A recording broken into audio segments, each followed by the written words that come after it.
8 soldiers walked into that valley on a clear night with clean intelligence, a simple objective, and full confidence in the mission. Within 4 minutes of breaching the compound gate, 6 of them were bleeding. The ambush was perfect, not lucky, perfect. Pre-positioned, pre-planned. Someone had handed them over like cargo. And then, from a ridge that every satellite image showed as empty, a rifle fired. One shot. One enemy sniper. Then another. Then another. Nobody knew who was up there. Command had no record of a support element. The ridge was supposed to be empty.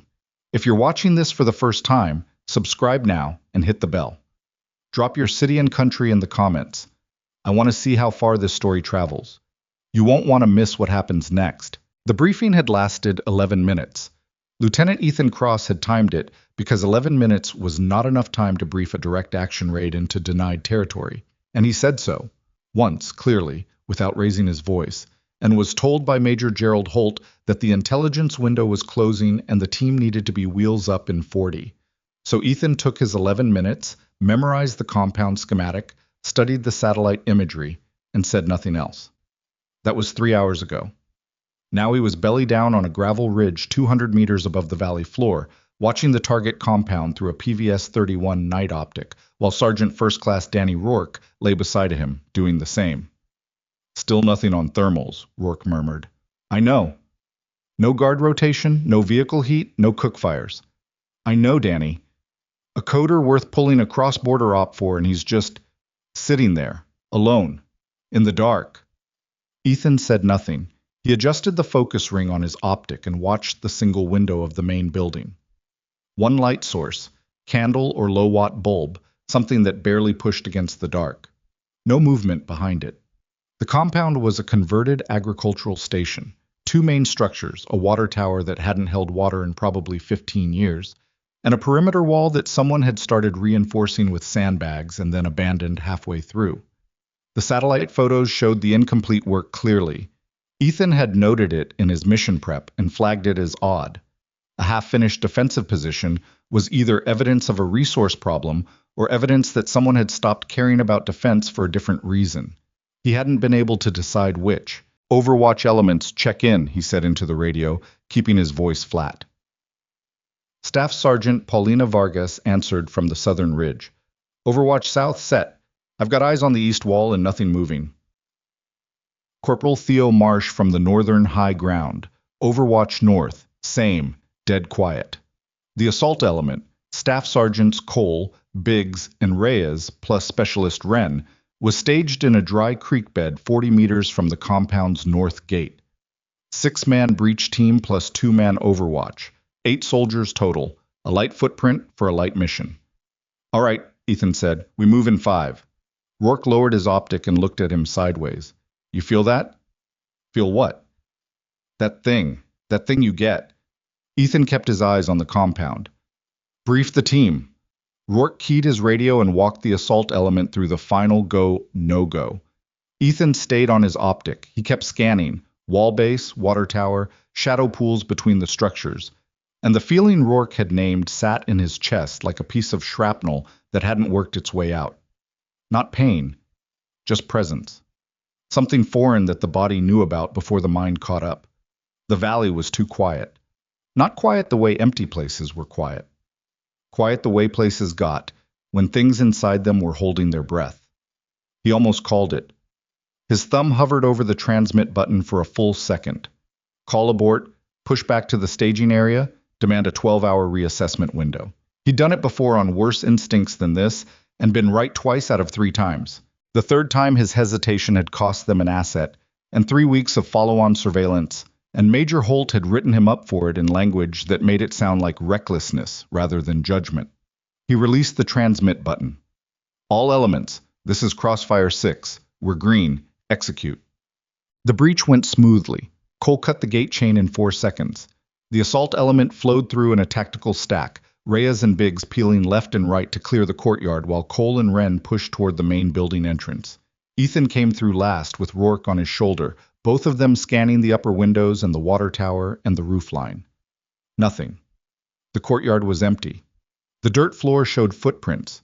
Recent ones, not ancient, but no recent vehicle tracks, no drag marks, No evidence of the kind of defensive preparation that should have existed around a man with Blackjack's threat profile. "Outer structure, clear," Biggs called. Cole was already at the main door. He tried the handle. Unlocked. Ethan held up a fist and the element stopped. He looked at the door. Plain wood, no visible wires, no pressure plate marks in the threshold dirt, and thought about what it meant that a high-value target was sitting behind an unlocked door at 2 in the morning with no guards and no lights. "Stack up," he said.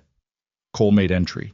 Flash of movement inside, a figure lurching up from a cot, hands immediately going overhead, fingers spread, palms out, the universal gesture of someone who had been expecting visitors and had already made their decision about how to receive them.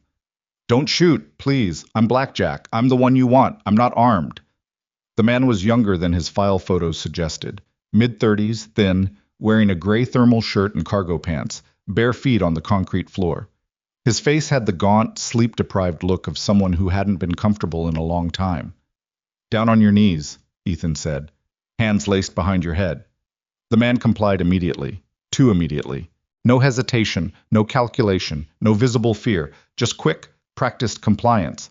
Like someone who had rehearsed this. Wren zip-tied his wrists while Cole swept the room.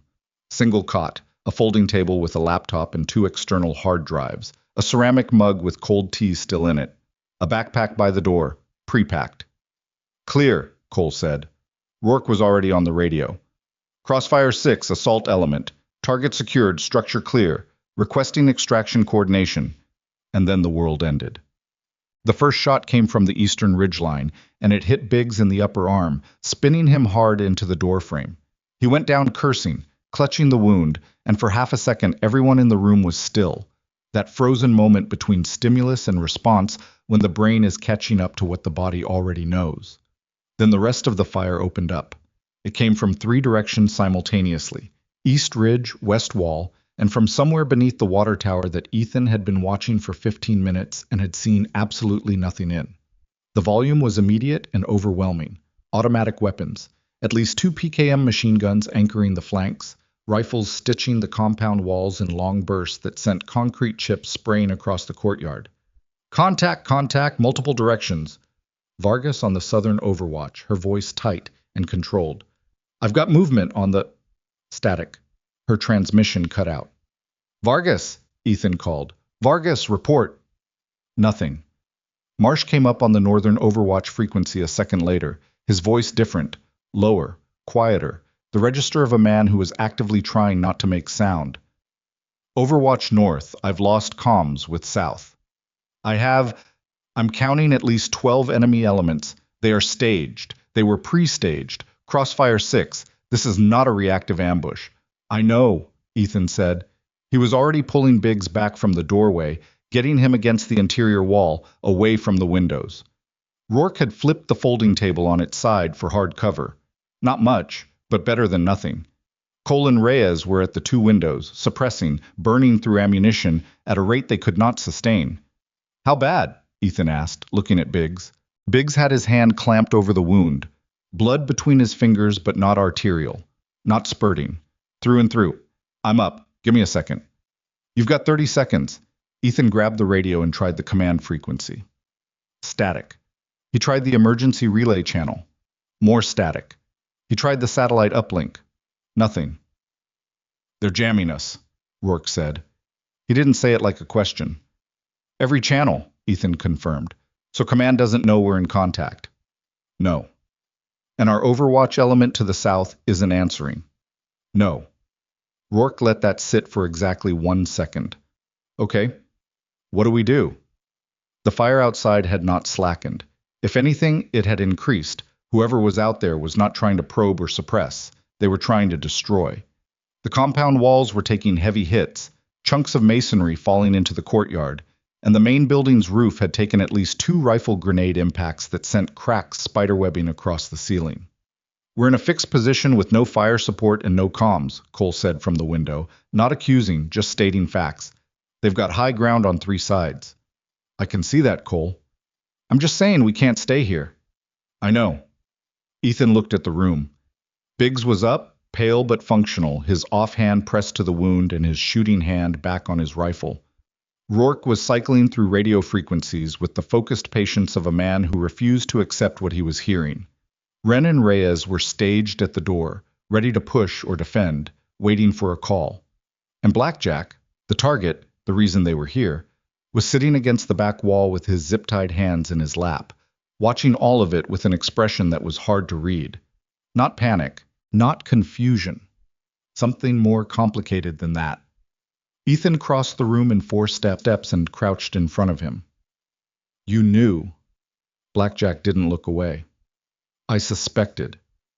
That is not the same answer. I know. Did you know before we got here?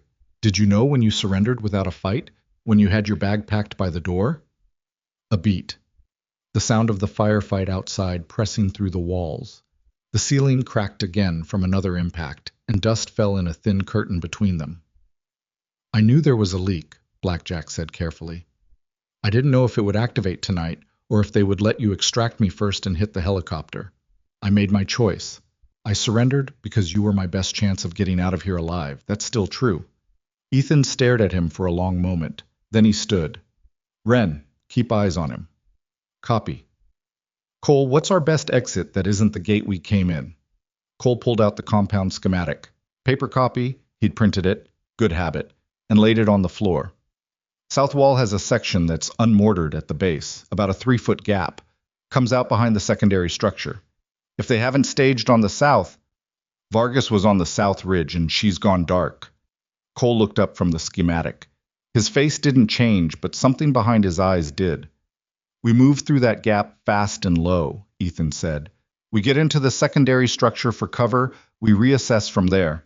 The water tower is a fatal funnel. North gate is covered. East wall is taking the heaviest fire. South is our only move. And if it's covered? Reyes asked. Ethan picked up his rifle. Then we find out fast. They made the gap in 2 bounds. First bound. Rourke and Reyes pushing across the courtyard under suppressing fire from Cole and Ethan, 15 meters of open ground that felt like 15 miles, gravel spraying up where rounds hit within feet of them. Rourke went through the wall gap first, came up in a crouch on the far side, cleared left and right. Clear, he called back. Second bound. Ethan and Cole with Wren pushing Biggs and Blackjack, covering the same 15 meters in the opposite direction while Rourke and Reyes suppressed from the gap. Ethan was the last one through. A burst of automatic fire walked across the wall 3 feet above him as he cleared it, close enough that he felt the displaced air. The secondary structure was a storage building, concrete block walls, corrugated metal roof, empty except for some rotting wooden crates and a broken hand pump. Not defensible in any sustained way, but it put a wall between them and the eastern ridge, which was where the heaviest fire was coming from. Rourke had his combat gauze out and was working on Biggs's arm without being asked. Biggs sat still and let him, his jaw tight, his eyes moving around the room. Marsh, Ethan tried on the radio, still jammed. He tried every channel again in sequence. Nothing. They've got a dedicated jamming system, Rourke said without looking up from Biggs's arm. This isn't portable kit. This was set up. Pre-staged, Ethan said. Yeah.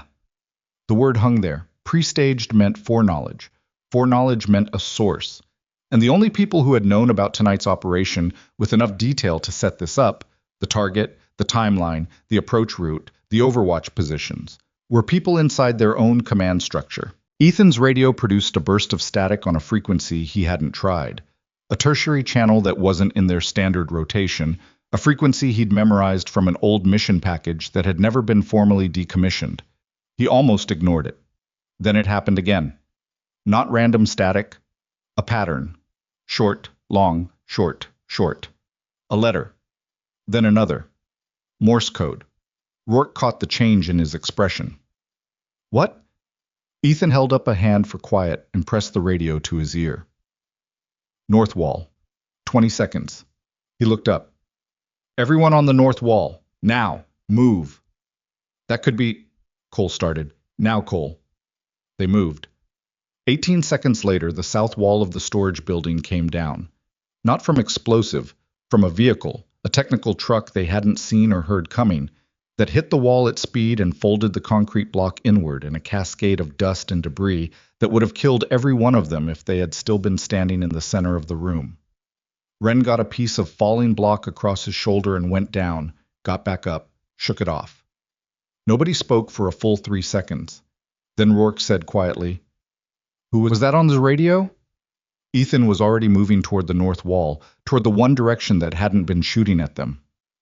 "I don't know," he said, but something had just shifted in his chest. That piece of shrapnel that had been sitting there all night, that sense of something wrong. And it was still there, still foreign, but different now. Not just threat. Something else sharing the space with it. Outside, high above them on the northern ridge that satellite imagery had confirmed was empty, a rifle fired once. An enemy fighter on the east wall dropped. The rifle fired again. Another dropped.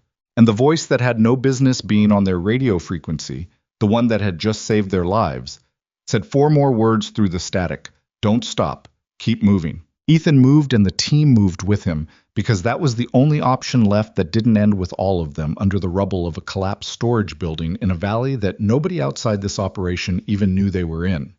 The north wall had a door, a rusted metal frame with no actual door in it anymore, just a rectangle of darkness that opened onto a narrow passage between the storage building and the compound's outer perimeter wall. Ethan went through first, rifle up, sweeping right then left, and the passage was clear. 6 feet wide, packed dirt floor. The outer wall rising 8 feet on one side and the storage building's exterior on the other. The sounds of the firefight were still loud but slightly different here. The Eastern PKM was still working, grinding long bursts across the compound in a pattern that suggested the gunner hadn't yet realized his targets had moved. The Western fire had slackened. Ethan didn't know if that meant casualties on that side or repositioning. He pressed his back to the outer wall and waited for the team to stack behind him. Rourke came through last, pulling Blackjack by the upper arm, the man's zip-tied wrists making him awkward but functional. Ren was moving stiffly. That block hit to his shoulder had done something, not broken, but something. And Cole had him, one hand on his kit, keeping him upright. "Biggs," Ethan said quietly. "Still up." Biggs's voice was thin but steady. Rourke's field dressing was holding. The arm worked. "Don't ask me again." "Where are they pushing from?" Reyes asked. He was looking at the top of the outer wall like he was trying to see through it. "East and west are the primary fires," Ethan said.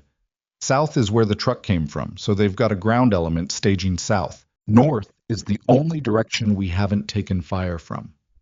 "Because someone up there is shooting at the people shooting at us," Cole said. "Yes." "And that someone told us to keep moving." "Yes, Cole." "On a frequency that isn't in any current mission package." Ethan looked at him. "What's your question?" Cole opened his mouth, closed it. He shook his head and tightened his grip on Ren's kit. "No question." The rifle on the northern ridge fired again. 3 shots in roughly 5 seconds, evenly spaced. The kind of timing that said the shooter was not rushing, was not in any kind of defensive position, was just working. The Eastern PKM went quiet after the 3rd shot. In the sudden relative silence, Ethan could hear shouting in a language he partially recognized, Pashto adjacent, mixed with something else, a dialect he'd heard in a different operational area 2 years ago. The shouting had the quality of people who had expected this to be over already and were now recalculating. Good. Recalculating took time. "North gate," he said. "Same gate we came in. We go over the wall if we have to. Move." The north gate was 60 meters along the interior of the perimeter wall, and it took them 4 minutes to cover it, which should have been 40 seconds, but Biggs was slowing, and the passage had 2 blind corners that Ethan had to clear before moving the team through each one. At the second corner he found a dead fighter. Not their work, no brass near the body, a single shot through the upper chest from an angle that could only have come from above and behind. The northern ridge. He stepped over the body without comment and kept moving. The gate was a vehicle gate, 2 metal panels on a sliding track. It was closed, but not locked. The locking bar had been removed from the inside recently, the socket where it seated still showing bright scrape marks in the rust. Someone had been through here, recently enough that the metal hadn't had time to oxidize back. "Someone opened this from inside," Rourke said, seeing the same thing. The same someone who's been shooting for us, Ethan said. He grabbed the gate panel and slid it 6 inches, enough to look through. The ground beyond the north wall was a shallow slope of loose shale and scrub grass, rising toward the ridgeline in the darkness. No visible fighters, no muzzle flash. 200 meters upslope, the terrain folded into a crease that would provide concealment for a prone shooter. The radio produced another burst, same frequency, same voice, low, unhurried, slightly hoarse, the voice of someone who had been outside in cold air for a long time. Gates clear. East element is redirecting. You have maybe 3 minutes before they reorient. Go now. Ethan pushed the gate open. They moved upslope in a loose file, Ethan on point and Rourke covering the rear with Cole, Blackjack sandwiched between Wren and Reyes in the middle. The shale shifted and crunched under their boots, and there was nothing to be done about the noise. The alternative was slower and slower meant dying in that valley. Ethan kept moving, kept his eyes up, kept his breathing controlled, and tried not to think about Vargas on the south ridge, who had gone dark when the ambush opened and had not come back. 30 meters up the slope, a shape materialized out of the dark. Not dramatic, not sudden. It was just there. A man, seated against a boulder, rifle across his knees, watching them come up the slope with the unhurried patience of someone who had been watching them for a while. He was dressed in civilian cold weather gear, heavy pants, a dark fleece, a watch cap pulled low. No military insignia. No kit that Ethan recognized as current issue. The rifle was a bolt-action, long-barreled, with a suppressor and a scope that looked like it had cost more than most vehicles. He didn't raise the rifle. He didn't stand up. He just watched them arrive. Ethan stopped 3 meters from him, and they looked at each other. The man was somewhere past 50, maybe well past. The kind of age that was hard to pin down on faces that had spent most of their decades in weather. Deep lines around the eyes and mouth. A jaw that hadn't seen a razor in at least a week. Eyes that were, Ethan had to find the right word, calibrated, like an instrument set to a very fine tolerance. "You're cross," the man said. It was not a question. "I don't know you," Ethan said. "No." "How do you know me?" "I read people the way I read terrain." He glanced past Ethan at the rest of the team, doing a quick inventory. His eyes paused on Biggs's wrapped arm, moved to Wren's posture, moved to Blackjack. Something in his face settled when he saw the coder. Recognition, or something adjacent to it. "You're down 2 from your Overwatch element. Woman on the south ridge and a man on the north." Marsh was north. He was up when we moved. He was until they flanked him. He's down, breathing, but down. I pulled him to a covered position 40 minutes ago when I realized they were going to roll up your outer perimeter. Ethan stared at him. "You were here before we were." "I was here before your intelligence said anyone was here." "That's not an answer." "It's the only one I've got time for right now." He rose from the boulder without apparent effort, slung the rifle across his back, and picked up a pack that had been hidden behind the rock. A worn, frameless rucksack, the kind that didn't exist in any current supply catalog. "They're going to find you're dead at the gate in about 2 minutes. After that, they'll push north. We need to be higher before that happens." Rourke had come up beside Ethan. He was looking at the man with an expression that was mostly professional assessment and a little bit of something else. The kind of careful attention someone gave to a thing they didn't have a category for yet. "You got a name?" Rourke asked. The man was already moving upslope. He said one word over his shoulder. "Voss."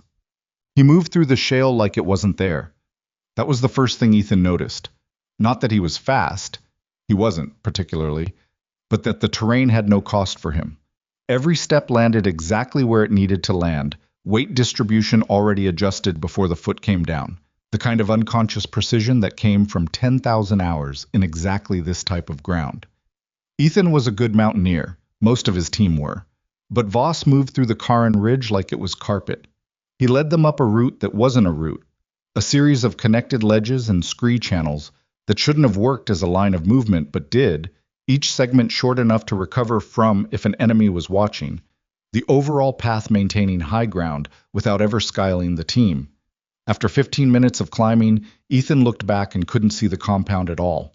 The valley had folded behind them. They reached a shallow cave, barely that, more of a deep overhang in the rock face, and Voss stopped there. The overhang blocked the sky from 3 directions, which meant no thermal signature from above. The 4th direction faced north, into nothing but more mountain. Set your wounded down, Voss said. Biggs sat without argument, which told Ethan everything about how much energy the man had left. Wren sat beside him, moving his shoulder in careful circles, his expression telling the story of how much that hurt. Voss unslung his pack and pulled out a small medical kit. Not military issue, but professional grade. He knelt beside Biggs and looked at the field dressing. Who did this? I did, Rourke said. It'll hold. He looked at Wren's shoulder without touching it. Separated AC joint. You've got about 40% mobility in that arm. Don't try to use it for anything load-bearing. He stood. I've got water and food for 4. You're 8. Split it how you want. We've got our own, Cole said. You've been burning calories at altitude for 3 hours under contact. You need more than your own. Cole looked at Ethan. Ethan nodded. Cole didn't say anything else. Blackjack had been silent since the compound, which Ethan had noted and filed. The coder was sitting against the cave wall with his zip-tied wrists resting on his knees, watching Voss with the same complicated expression he'd had in the main building. Not fear, not relief, something harder to name. Voss caught him looking. You were the bait, Voss said to him. It was a statement. I know what I was, Blackjack said. Then you know what they were after. Yes. And you brought it with you. Voss looked at the pre-packed backpack that Reyes was carrying. They'd grabbed it coming out of the main building, standard protocol, exploitation of any available intelligence materials. In that bag.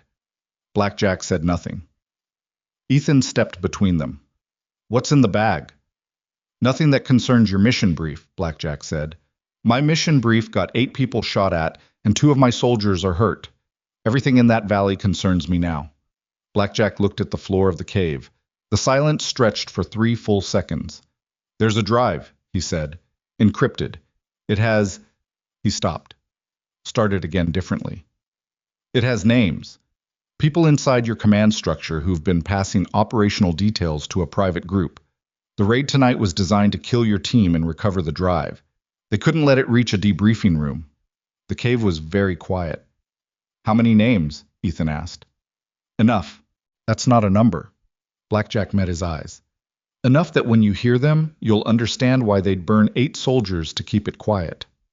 Rourke pulled Ethan to the far edge of the overhang, out of earshot. The wind was picking up outside, which helped. You believe him? Rourke asked, keeping his voice at the floor. About the drive? Yes. About the scope of it? Ethan shook his head. I don't know yet. If there are names on that drive, people in our command chain, then we've got a problem with who we call when we get comms back. I know. Because if we call up this chain and the wrong person answers, Danny, I know. Rourke was quiet for a moment. Outside, a gust moved through the rocks, and something loose rattled somewhere below them on the slope. Both of them went still and listened.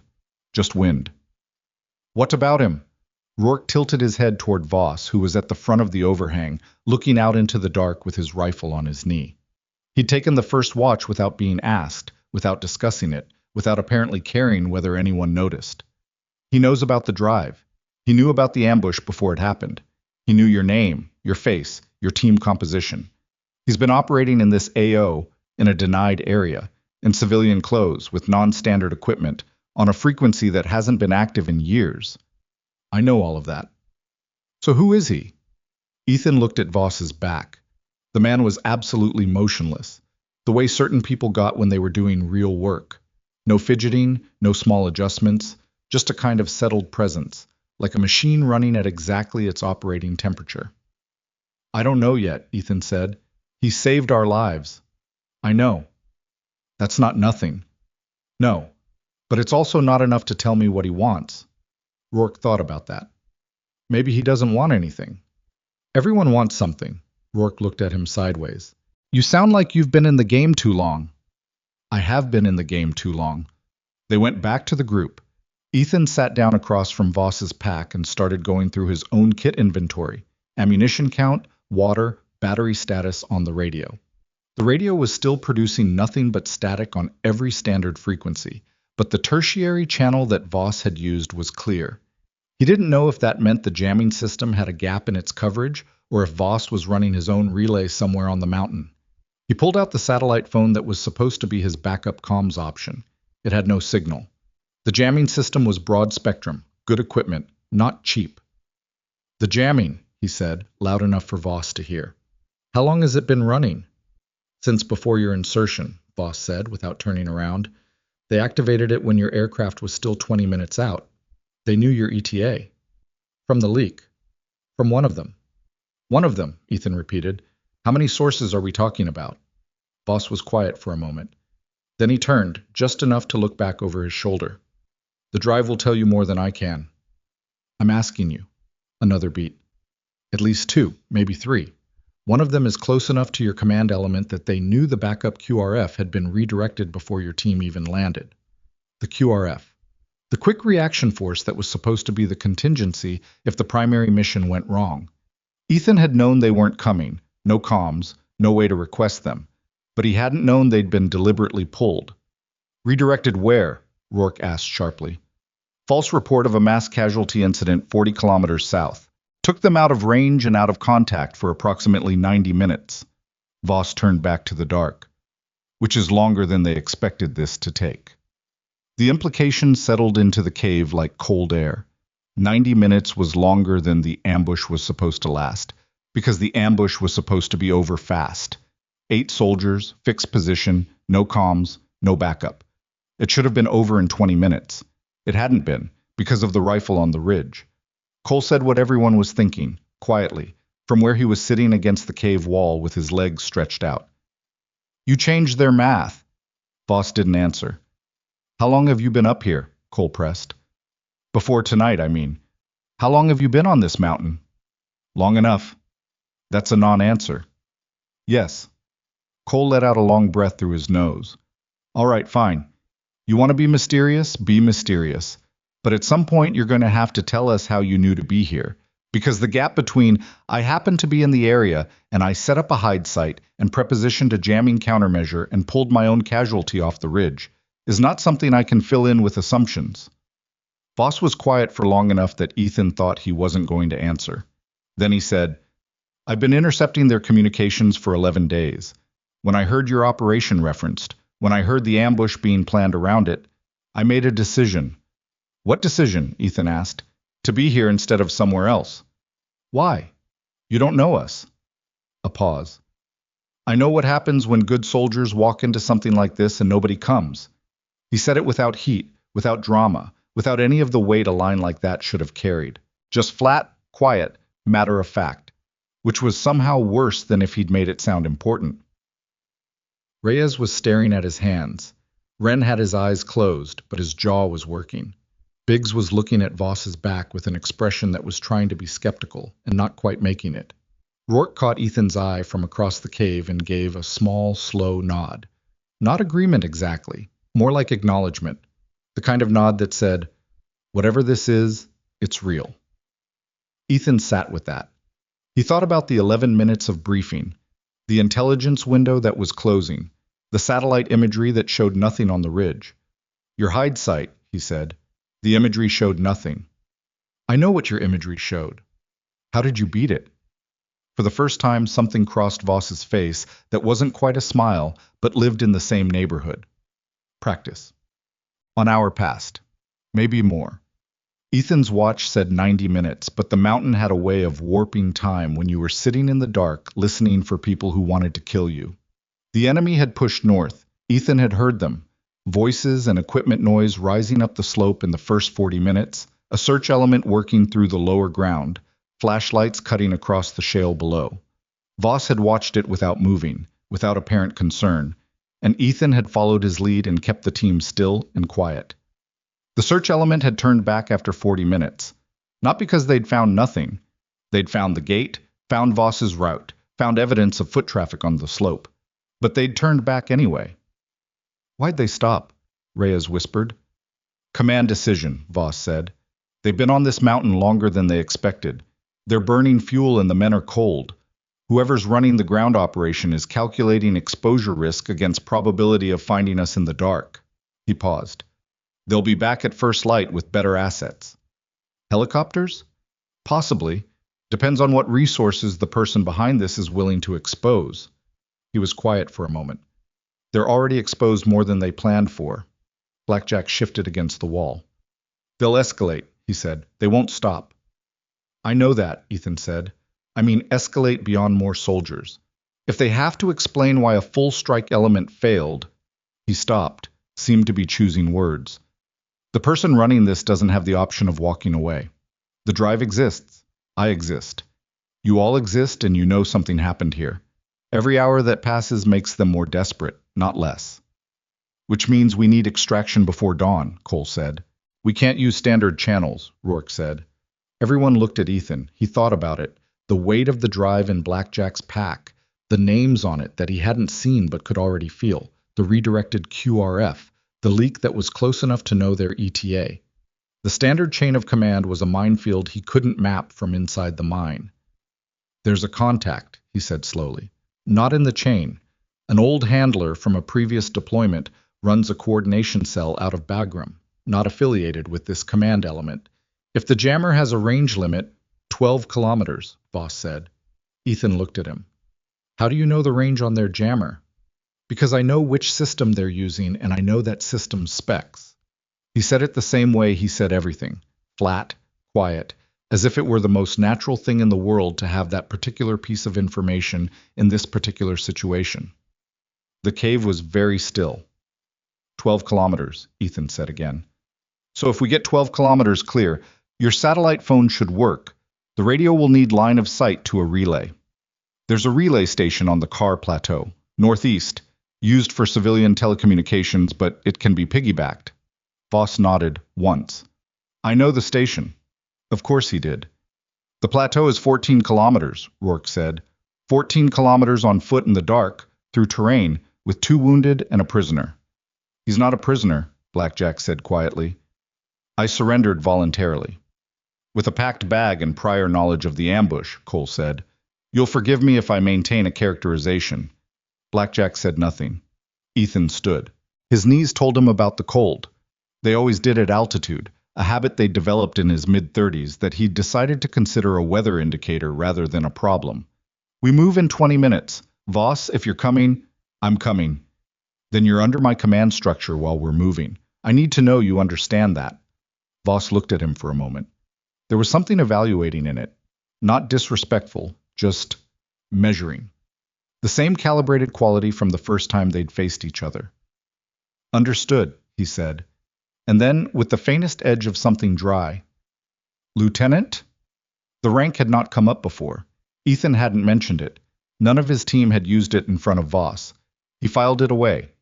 Filed everything about this man that he didn't have an explanation for, stacked it in the part of his mind where he kept things that needed answers, and turned to his team. 20 minutes. Eat, drink, redistribute ammunition. Biggs, you tell me honestly where you're at. Biggs looked up from where he was sitting. Color had come back into his face, a little. I'm at don't ask me to sprint, but I can walk all night. That's what we need. Then I'm there. Ethan nodded. He picked up his rifle, checked the chamber, set it back on his kit. Outside the overhang, the wind had dropped to almost nothing, and the mountain was very quiet. Too quiet again, the same quality it had down in the valley, but different now. Not the held breath of an ambush. Something else. He looked at Voss, who was repacking his kit with quick, economical movements, and tried to isolate the question underneath all the other questions. Not who are you? Not how do you know what you know? The real question was older than any of this. The kind of question you asked about a person who appeared at the exact right moment, with the exact right capabilities and the exact right knowledge, and no apparent motive beyond being there. What are you running from? And somewhere above them on the cold northern face of the Cairn Ridge, where a man with a non-issue rifle and 11 days of patience had chosen to be instead of somewhere else. That question had an answer that Ethan Cross did not yet have the context to understand. He would. But not tonight. Tonight they had 14 kilometers to cover before dawn, and the people who had planned their deaths were already on the phone with someone, explaining why 8 soldiers were still alive. That conversation was not going to go well for anyone in this valley. Ethan slung his rifle and stepped to the mouth of the overhang. On your feet, he said. We move. They moved out of the overhang in a file. Voss on point without discussion, Ethan behind him, then Rourke with Blackjack, then the rest of the team with Cole on rear security. Nobody argued about the order. Voss had already demonstrated that he knew this terrain in a way none of them did. And in the dark, on unfamiliar ground, with people looking for them, the man who knew where to put his feet went first. The first kilometer was the hardest. The route Voss chose came off the back of the ridge on a northeasterly bearing, dropping through a series of switchbacks that weren't visible until you were on them, each one folded into the rock face like a crease in heavy cloth. The footing was bad. Loose shale over hardpan, the kind of surface that shifted without warning and sent small cascades of rock down the slope with every misstep. In the dark, with the team moving in blackout and under thermal discipline, no lights, no heat sources exposed. It was slow, grinding work. Biggs moved well for the first 20 minutes. Then he didn't. His pace began dropping by small increments, each rest step a little longer, his breathing audible in a way it hadn't been coming up the slope. Rourke stayed close to him without being asked, not helping yet, just positioning. Ready. Ethan stayed on Voss's shoulder and watched the terrain and thought about the names on the drive. At the second switchback, Voss stopped and held up a fist. The team froze. Silence, minus the wind and Biggs's breathing. Ethan came up beside Voss and looked where he was looking, down slope and east, where the valley floor was invisible in the dark, but where a light had appeared. Small, moving, the irregular scan pattern of a handheld torch being used to search. They counted 3 lights, then 4, moving in a loose line from west to east along what Ethan estimated was the base of the ridge. They put a blocking element on the low ground, Voss said, so quiet it barely qualified as sound. How many? Hard to say from the light. Call it 6 to 10. They're trying to push us up, not chase us through the dark. They'll have people on the high ground at first light to compress the search box. So they're not following, they're positioning. They're smart. He said it the same way he said everything, without effect, just notation. Whoever planned this planned for contingencies. What's our exposure on this route? None until the saddle at kilometer 4. The saddle is open ground, maybe 60 meters of it. If they've got a thermal asset, drone, fixed wing, the saddle is where we get found. Do they have that capability? I don't know what they've asked for since the primary element failed. He looked at Ethan directly. You need to factor it as possible. So we move through the saddle fast. We move through the saddle fast, Voss agreed. Ethan went back to the team and laid it out in 15 seconds. No discussion, just nods, adjustments to kit, Reyes shifting his rifle to his strong shoulder. Cole looked at the sky. Stars visible through broken cloud, no audible rotor noise, and gave a thumbs up that meant nothing overhead yet. Wren did something with his jaw that was probably him telling his shoulder to stay functional through sheer stubbornness. They moved. The saddle opened up at the end of a rising traverse, and it was exactly what Voss had described, a bowl of open ground, wind scoured down to bare rock, roughly 60 meters of exposure between the eastern ridgeline and the descent into the next drainage. No cover. No shadow, just flat gray rock under a sky that had gone from overcast to partially clear while they were moving, which was the wrong direction for their purposes.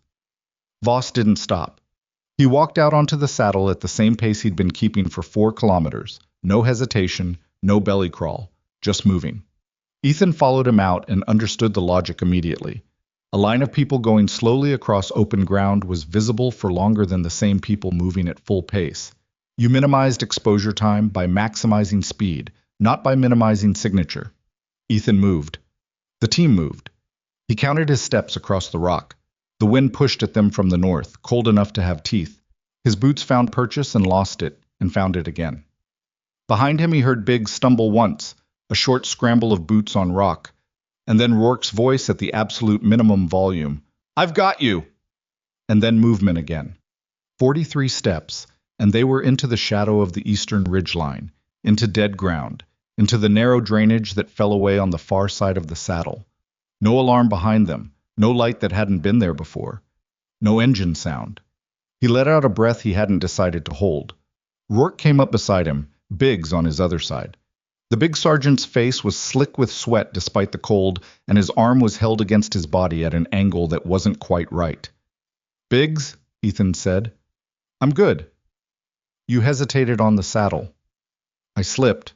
You slipped because your blood pressure dropped. You're losing more than the dressing is holding. Biggs looked at him for a moment with the expression of a man who was going to argue and had just run the math on whether it was worth it. The arm isn't great, he said finally. Rourke. Rourke was already on it, cutting the outer dressing with practiced efficiency. In the dim light from a red-filtered pen light, the wound was visibly worse. The field dressing had wicked through, not saturated but working on it, and the wound track had either been nicked by something in transit or there was more involvement than the initial assessment had caught. Brachial, Rourke said, quiet and precise. Not fully, but it's compromised. Fix it. Takes 5 minutes. You've got 4. Ethan stood and looked at Voss, who had stopped 6 meters ahead and was watching the exchange without expression. We need 4 minutes. Voss said nothing. He turned back to watching the drainage. Ethan crouched beside Blackjack, who was sitting on a rock with his wrists still bound, his pack between his feet. The coder had moved the whole distance without complaint, without slowing, without doing anything that required management. He had good fitness for a man whose file described him as a programmer, which was one of a growing list of things about him that didn't match his file. Tell me about the drive, Ethan said. Blackjack looked at him. Now? We've got 4 minutes and I'm tired of not knowing what I'm moving. A pause. Blackjack worked his jaw. The drive has 3 data sets. First set is intercept records, communications between someone inside your regional command and a private military company called Oriole Group, operational details traded for payments in a structured financial instrument that's hard to trace. Oriole Group, Ethan said. I've never heard of them. Most people haven't. They're registered in Cyprus, operate through 3 shell entities. They provide what they describe as strategic security solutions. What they actually do is acquire and transfer military and intelligence assets for clients who can't access them through legitimate channels. And the stolen technology. Blackjack's expression shifted slightly. Second data set. Technical specifications and access credentials for a target acquisition system that was pulled from an operational program 18 months ago. Officially decommissioned. It wasn't decommissioned, it was redirected. To Oriole. To an Oriole client. The system can be integrated into commercial drone platforms. Precision strike capability, fully autonomous engagement envelope, no operator intervention required. Ethan sat with that for a moment. The wind moved through the drainage. Somewhere below them a rock shifted and settled. And the third set. Blackjack looked at the ground. Names. The people inside your system who made it possible. He looked up. Including the person who redirected your QRF tonight, and the person who approved this operation knowing what would happen to your team. How did you get all of this? Something moved across Blackjack's face. Not quite pride, not quite shame, somewhere between them. Because I built the transfer protocol that moved the second data set. I didn't know what I was building when I built it. When I found out, he stopped. I copied everything I could reach before they realized I'd looked. And then you ran, and then I ran to the one asset I thought might be able to get me out alive. Us. Your command element, yes. He let that hang for a second. I didn't know the leak was that deep. Rourke said, done, behind him. Ethan stood. Can the drive be decrypted without you? No. Then you stay close to me. Not because I trust you, because you're the only key. Blackjack nodded once. It was the nod of a man who had accepted worse terms. The next 8 kilometers ate 3 hours. The drainage narrowed into a slot canyon that should have been impassable in the dark, and wasn't, because Voss knew where the shelf was that allowed passage above the dry waterfall, and he knew where the canyon opened up again into a broad wash. And he knew which wash connected to the lower foothills, where the terrain finally relented enough to allow something approaching a sustained pace. Ethan moved through all of it and watched Voss and thought. The frequency. The compound gate, unlatched from inside. Marsh, pulled off the north ridge and positioned in cover before the ambush opened. The pattern of the shots on the eastern ridgeline, not reactive, not defensive, methodical. Each one addressed a specific target, in a specific order, with specific knowledge of the ambush layout. You didn't do that from a position of general awareness. You did it from a position of specific, pre-mission knowledge of the enemy's disposition, which meant Voss hadn't just intercepted communications. He'd intercepted enough to know the ambush architecture, the enemy's positions, their priorities, and he'd used that knowledge to design a counter that he'd executed alone, on a ridge, in the dark, against a force that outnumbered him by a factor he'd never mentioned and probably hadn't bothered counting. At the fourth hour, on a flat stretch of hardpan where the team was moving in better light, the moon had finally emerged from the overcast, thin and cold but present. Ethan came up beside Voss and matched his pace. "You read their full order," he said. Voss didn't look at him. "Yes." "Positions, timings, fire coordination." "Yes." "How long did it take you to set up your counter?" A pause. 2 days. Took 2 days to plan a solo counter ambush against a 12-man element. 14 eventually. They added a reserve element the night before. Ethan walked 4 paces in silence. "You adjusted your plan for a force increase the night before." "I adjusted for 3 men. The other 3 were staged on the vehicle that hit your storage building. I didn't have visibility on the vehicle until it moved." "But you accounted for the probability of it." Voss said nothing, which was its own answer. Ethan thought about every sniper he'd worked with in 15 years of operational service. The ones who were genuinely exceptional, not just accurate, not just patient, but the ones whose understanding of a battle space extended beyond their scope reticle into a kind of 3-dimensional reading of how a fight was going to move before it moved. He'd known 3 or 4 of them. They had a quality that was hard to describe to anyone who hadn't been in a position to watch it.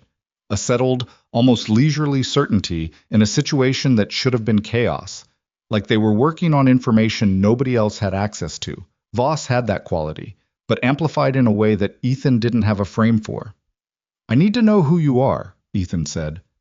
"Not aggressive, just direct." "Not your name." "I have your name. I need to know who you are." Voss walked 3 more paces. Then, "What do you think you know?" "Non-issue equipment. Non-standard frequency. You're running your own relay, your own comms, your own intelligence collection. You knew an operation was being planned around a trap, and you positioned yourself to counter it. You moved my casualty before the ambush opened, which means you were on my team's frequency or had access to someone who was." He paused.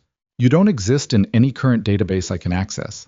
But you knew my rank, my name, and you used a tertiary frequency that was decommissioned from the rotation 2 years ago, which means at some point you were inside the system." Another pause, longer this time. "At some point," Voss said. "What happened?" The terrain began to rise again slightly, the hardpan giving way to scattered rock. Voss navigated it without looking down. "An operation," he said finally. 4 years ago, different theater. I was tasked to a high-value target package, direct action support. The intelligence product was solid. I had confidence in it. We moved on the target site, and the civilian count was wrong." A pause. "By a significant margin." Ethan said nothing. "I raised it before the breach. I was overruled. I raised it again when I had eyes on the site and could see the error directly. I was ordered to continue." He stopped there for 2 seconds, long enough that Ethan thought that was all he was going to say. "I didn't continue." "You aborted." "I pulled my position, called the abort. The mission commander filed a report characterizing my action as insubordination under fire.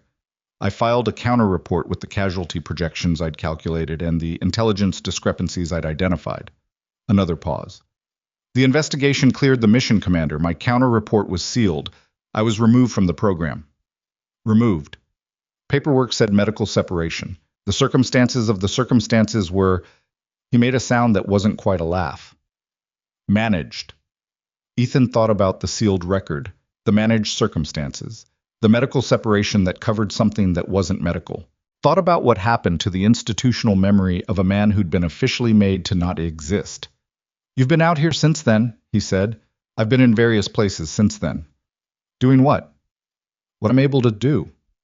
Ethan looked at him.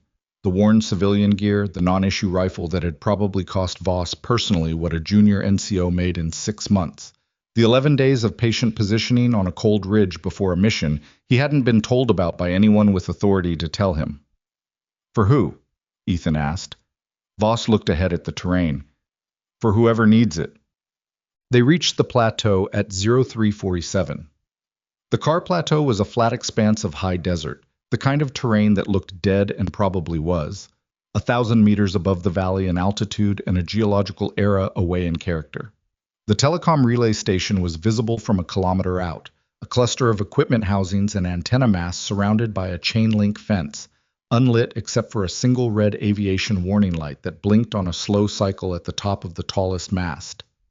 No personnel. Civilian infrastructure, unstaffed overnight, the kind of installation that ran on automation and got a maintenance visit once a month if the weather cooperated. Ethan pulled out the satellite phone when they were 800 meters from the station and powered it up. 3 bars of signal. He stood looking at them for a moment. 3 bars had never looked so significant, and then dialed the number from memory. It rang 4 times. 5. Then a voice, thick with sleep and clearly unhappy about it. This better be... It's Cross. Ethan Cross. Karen operation. I need an emergency coordination and I need it cold chain, nothing through regional command. A pause. The voice sharpened immediately. The sleep gone, replaced by something alert and professional. Cross. I heard your op went dark. Our op went into an ambush. We're 8 personnel, 2 wounded, 1 intelligence asset, 14 kilometers north of the objective. We need extraction, and we need it through a channel that doesn't touch anyone in the regional command structure. A longer pause. How sure are you about that last part? I'm sure enough that I'm calling you on a satellite phone at 4 in the morning instead of calling my chain of command. The voice on the other end was quiet for long enough that Ethan was about to say something when it came back. Give me a position. Ethan gave it. The voice read it back, then, 2 hours. I'm putting you in contact with a Bagram element that owes me a large favor and doesn't file through regional. Keep this phone on. Understood. Cross. What happened out there? Ethan looked at the team, Big sitting against a rock with his eyes closed, Rourke watching him, Ren doing shoulder rotations that were clearly painful, Cole and Reyes eating from their remaining rations, Blackjack sitting apart with his bound hands in his lap. Voss was at the perimeter of the group, facing out, watching the plateau. We walked into something bigger than the brief, Ethan said. I'll give you the full picture when we're out. He ended the call and looked at Rourke, who had been close enough to hear both sides. 2 hours, Rourke said. 2 hours. The team can hold 2 hours. I know. Rourke looked at Voss. What about him? When extraction comes, he comes with us. Command's going to want to know who he is. Command's going to want a lot of things. Ethan pocketed the phone. I'll manage that conversation when I'm having it. Rourke nodded slowly. He didn't say what he was thinking, which Ethan appreciated. What Rourke was thinking was visible in his face anyway. The specific calculation of a senior NCO who was looking at a situation and trying to figure out how many different ways it could go badly once it left the mountain and entered the institutional world. There were a lot of ways. Both of them knew that. Ethan walked to where Voss was standing at the plateaus below them, the valley invisible in the dark, the ridgeline they'd spent the night on a black mass against a slightly less black sky. The first gray edge of dawn was 40 minutes away at most, maybe less. Extraction in 2 hours, he said. Voss nodded. You're coming with us. A beat. That wasn't the plan. What was the plan? Voss was quiet for a moment. Get you out. Then go. Go where? He didn't answer, which meant he didn't have somewhere specific in mind, or the somewhere was the kind of place you didn't describe to someone you'd met 6 hours ago. There are names on that drive, Ethan said. People who built the system that erased you. People who are still inside, still running operations, still pointing missions at soldiers who don't know the mission is the trap. He paused. You've been out here alone for 4 years picking at the edges of things like this. I've been doing what I can. You can do more. He said it plainly, without pressure. If you come in, if you give testimony to the right people about what you intercepted, what you saw, what you know, the drive is evidence. Your intercepts are evidence. You are evidence. Voss looked at the dark valley for a long time. The last time I trusted the right people, he said, I got erased. I know, I'm asking you to do it again. That's a significant ask. Yes. Based on knowing me for approximately 6 hours. Based on watching you for 6 hours, Ethan said, which is different. Voss turned and looked at him. The calibrated eyes, the deep lines, the face that had been in weather and decisions and consequences for a long time. You're either very good at this, Voss said, or you actually mean it. I mean it. Another long pause. Then Voss looked back at the valley. 2 hours is a long time to sit on an open plateau. There's a relay station with a chain-link fence and some equipment housing, better than the overhang. The overhang was fine. Ethan almost smiled. The overhang was freezing. Everything up here is freezing. But he turned from the plateau edge and walked back toward the team, and he didn't say no, which Ethan took as the closest thing to yes that Caleb Voss was prepared to offer a man he'd known for 6 hours. Ethan followed him back to the group. Biggs was asleep against the rock. Actually asleep, the specific kind of involuntary unconsciousness that injured people fell into when they finally stopped moving. Rourke had let it happen and was watching his respiration in the careful way of someone who knew the difference between sleep and shock. Cole looked up from his rations when Ethan came back. 2 hours, he said. 2 hours. Then what? Ethan sat down on the ground, actually sat, both legs out, back against a rock, which he hadn't done in so long that the joints in his hips registered genuine surprise. He put his rifle across his lap and looked at the sky where the gray edge was beginning to define itself against the dark. Then we go somewhere with electricity and hot water, and someone explains to me why an operation built on a clean intelligence product turned into a prepared ambush with a pre-positioned jamming system and a redirected QRF, he said, in detail, in front of the right people. And you think the right people are listening? Ethan thought about the drive, the names. The system that had built itself quietly inside the structure he'd spent 15 years operating inside of, feeding clean soldiers into dirty situations, collecting the proceeds. I think some of them are, he said. I think that'll have to be enough. Cole thought about that and went back to his rations. The gray edge on the horizon widened. The stars began to thin. Somewhere in the valley below them, the people who had planned tonight were making phone calls in the dark. And those calls had a particular quality of desperation that Ethan could reconstruct clearly from the evidence at hand. A failed operation, a surviving team, an intelligence asset in their enemy's possession, and a man with a rifle who was supposed to be a myth and had just spent 6 hours being very much real. Those calls were going to accelerate things. Ethan knew that, sat with it, and let his eyes close for 20 minutes in the gray almost dawn, because the next phase of this was going to require everything he had, and rest was ammunition as much as anything else. Across the plateau, Voss sat with his back to the relay station's fence, rifle across his knees, watching the terrain with those calibrated eyes that didn't seem to need sleep, or if they did, had learned to do without. He watched until the helicopter came. The helicopter was a civilian model, a Bell 412 in the sand and gray livery of a Pakistani geological survey contractor. No markings that said military, no door gunner, nothing that would photograph interestingly from below. It came in low and fast from the northeast and put down on the plateau in a swirl of grit that woke Biggs from his involuntary sleep and had everyone on their feet and moving before the skids fully settled. The crew chief who jumped out was a compact woman in her 40s wearing civilian contractor clothes and carrying a medical kit that was decidedly not civilian. She looked at Biggs first, the arm, the pallor, the way he was holding himself, and made a decision in about 2 seconds. Him first, she said. Horizontal. Now. Nobody argued. They loaded in 90 seconds. Voss came last, folding himself into the rear of the cabin with his rifle across his lap, and the crew chief looked at him for exactly the length of time it took to assess that he was not a threat to the aircraft, and then looked away and pulled the door.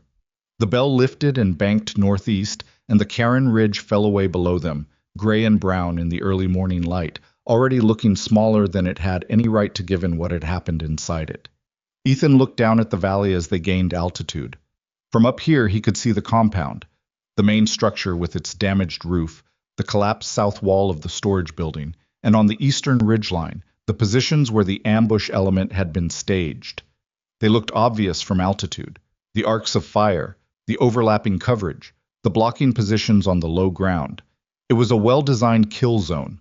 Someone who knew what they were doing had planned it, someone who knew exactly what Ethan's team would do when they came through that gate. He turned from the window. Bagram was not the destination. The Bell put them down at a private facility 40 kilometers east of the base proper, a compound that had the infrastructure of a forward operating base and the paperwork of a private security contractor. The kind of place that existed in the gap between military and commercial, staffed by people who moved between both worlds and kept their affiliations deliberately ambiguous.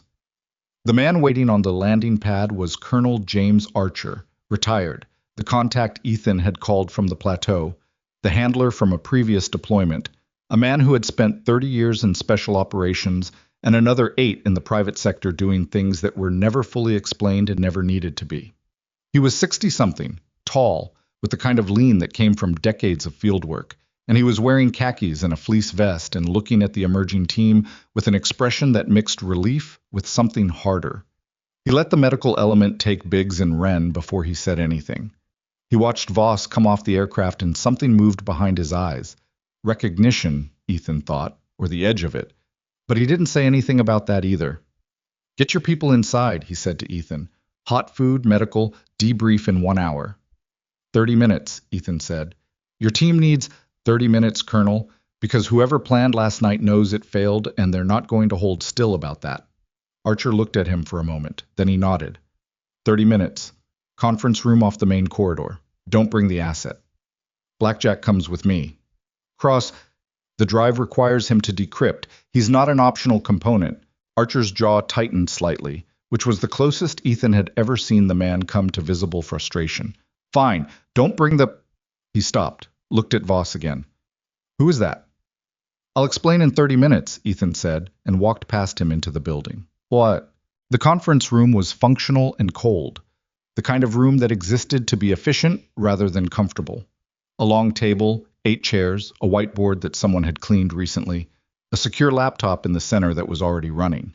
Archer had a 2-person staff, a young analyst named Ferrara, who had the specific combination of intelligence and anxiety that came from being very good at her job and very aware of how badly jobs like this could go, and a communications specialist who sat in the corner with headphones around his neck and said nothing throughout. Ethan sat. Rourke sat beside him. Blackjack, his zip ties finally cut, sat across from them with his hands flat on the table.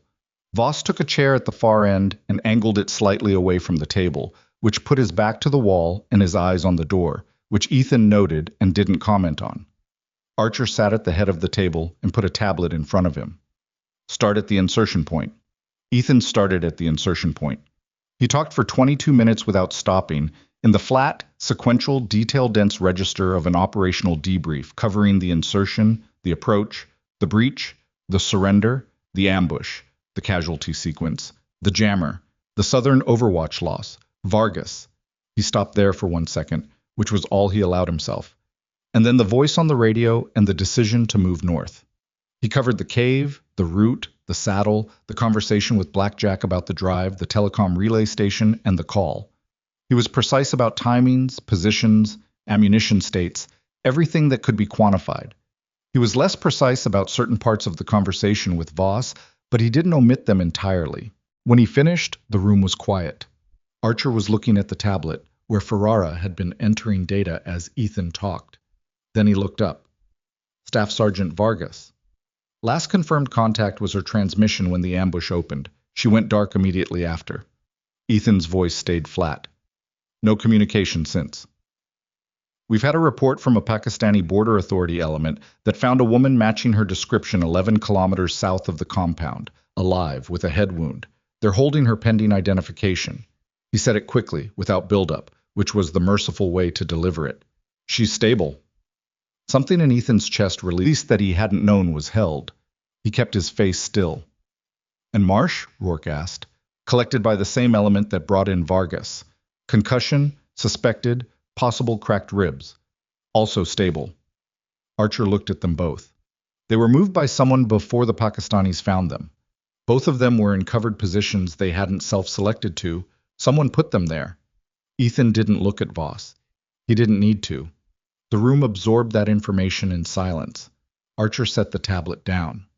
The drive. Blackjack opened the backpack that Ethan had set on the table and produced a portable hard drive. Standard form factor, unremarkable, the kind that sat in 10,000 desk drawers. He set it on the table. The encryption is a modified AES 256 implementation with a key derivation system tied to a passphrase. and a hardware token. He reached into his shirt and produced a token on a lanyard.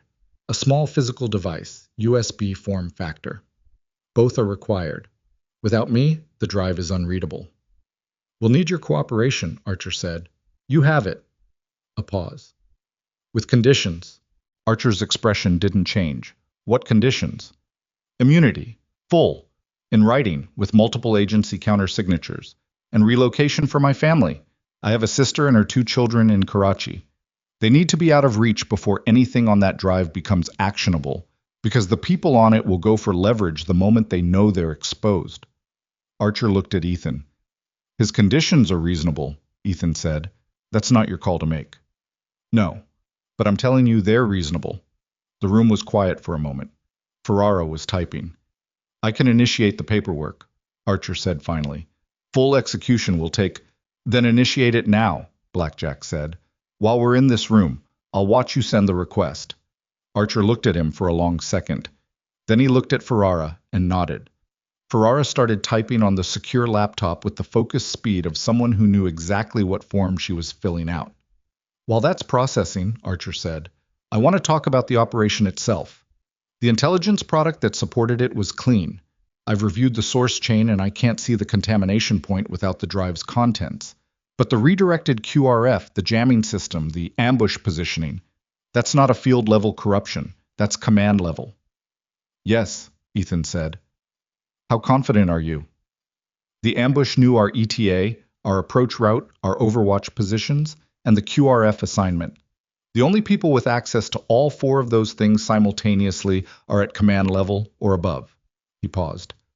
And the decision to give us an 11-minute brief was made by Major Holt, who told us the intelligence window was closing. Holt's been in regional command for 3 years, Archer said carefully. I know. Archer stopped, started again. He has a family, a daughter in her 2nd year at Georgetown. I know, Ethan said. I'm still telling you what I'm telling you. Archer sat back. He looked at the ceiling for a moment, not theatrically, just a man doing the calculus of a situation that was costing him something personal. Then he looked back down. We'll need the drive contents before any of this is actionable. Obviously. And we'll need a second source, something that corroborates independently, because a single intelligence asset's evidence, however solid, goes through a legal process that takes... There's a second source, Ethan said. Everyone looked at him. He looked at Voss. Voss, at the end of the table with his back to the wall and his eyes on the door, met Ethan's gaze and held it. He said nothing for a moment. Then he looked at Archer, and something passed between them. Not recognition exactly, but something in the same family. The specific look of 2 people who had been in the same institutional world long enough to recognize each other's shape, even across years and distance. Colonel Archer, Voss said. His voice in the indoor light was the same as it had been on the mountain. Low, unhurried, carrying exactly the weight it needed to, and no more. Archer stared at him. Caleb Voss, Archer said, very quietly. I've been intercepting oil group communications for 11 days, Voss said. I have recordings, metadata, and positional data for 6 separate exchanges between an Oriole operations coordinator and a military contact using encrypted messaging over a civilian platform. The contact uses a handle, but the communication pattern, the timing, and the operational knowledge reflected in the exchanges is consistent with someone at major level or above with direct access to current operational planning. The room was very still. You have this material, Archer said. I have it encoded on a secondary device. He reached into his jacket and produced a small data card in a protective case. He set it on the table next to Blackjack's drive. It corroborates the drive independently. Archer looked at the 2 items on the table. Then he looked at Ethan. You knew he had this, Archer said. I suspected, Ethan said. When did you? On the mountain, when he told me he'd been intercepting their communications for 11 days and had repositioned to counter the ambush based on what he'd heard. He paused. A man intercepts 11 days of communications and then positions himself to physically counter the operation those communications describe. He's not collecting intelligence for future use. He's building a case. Voss said nothing.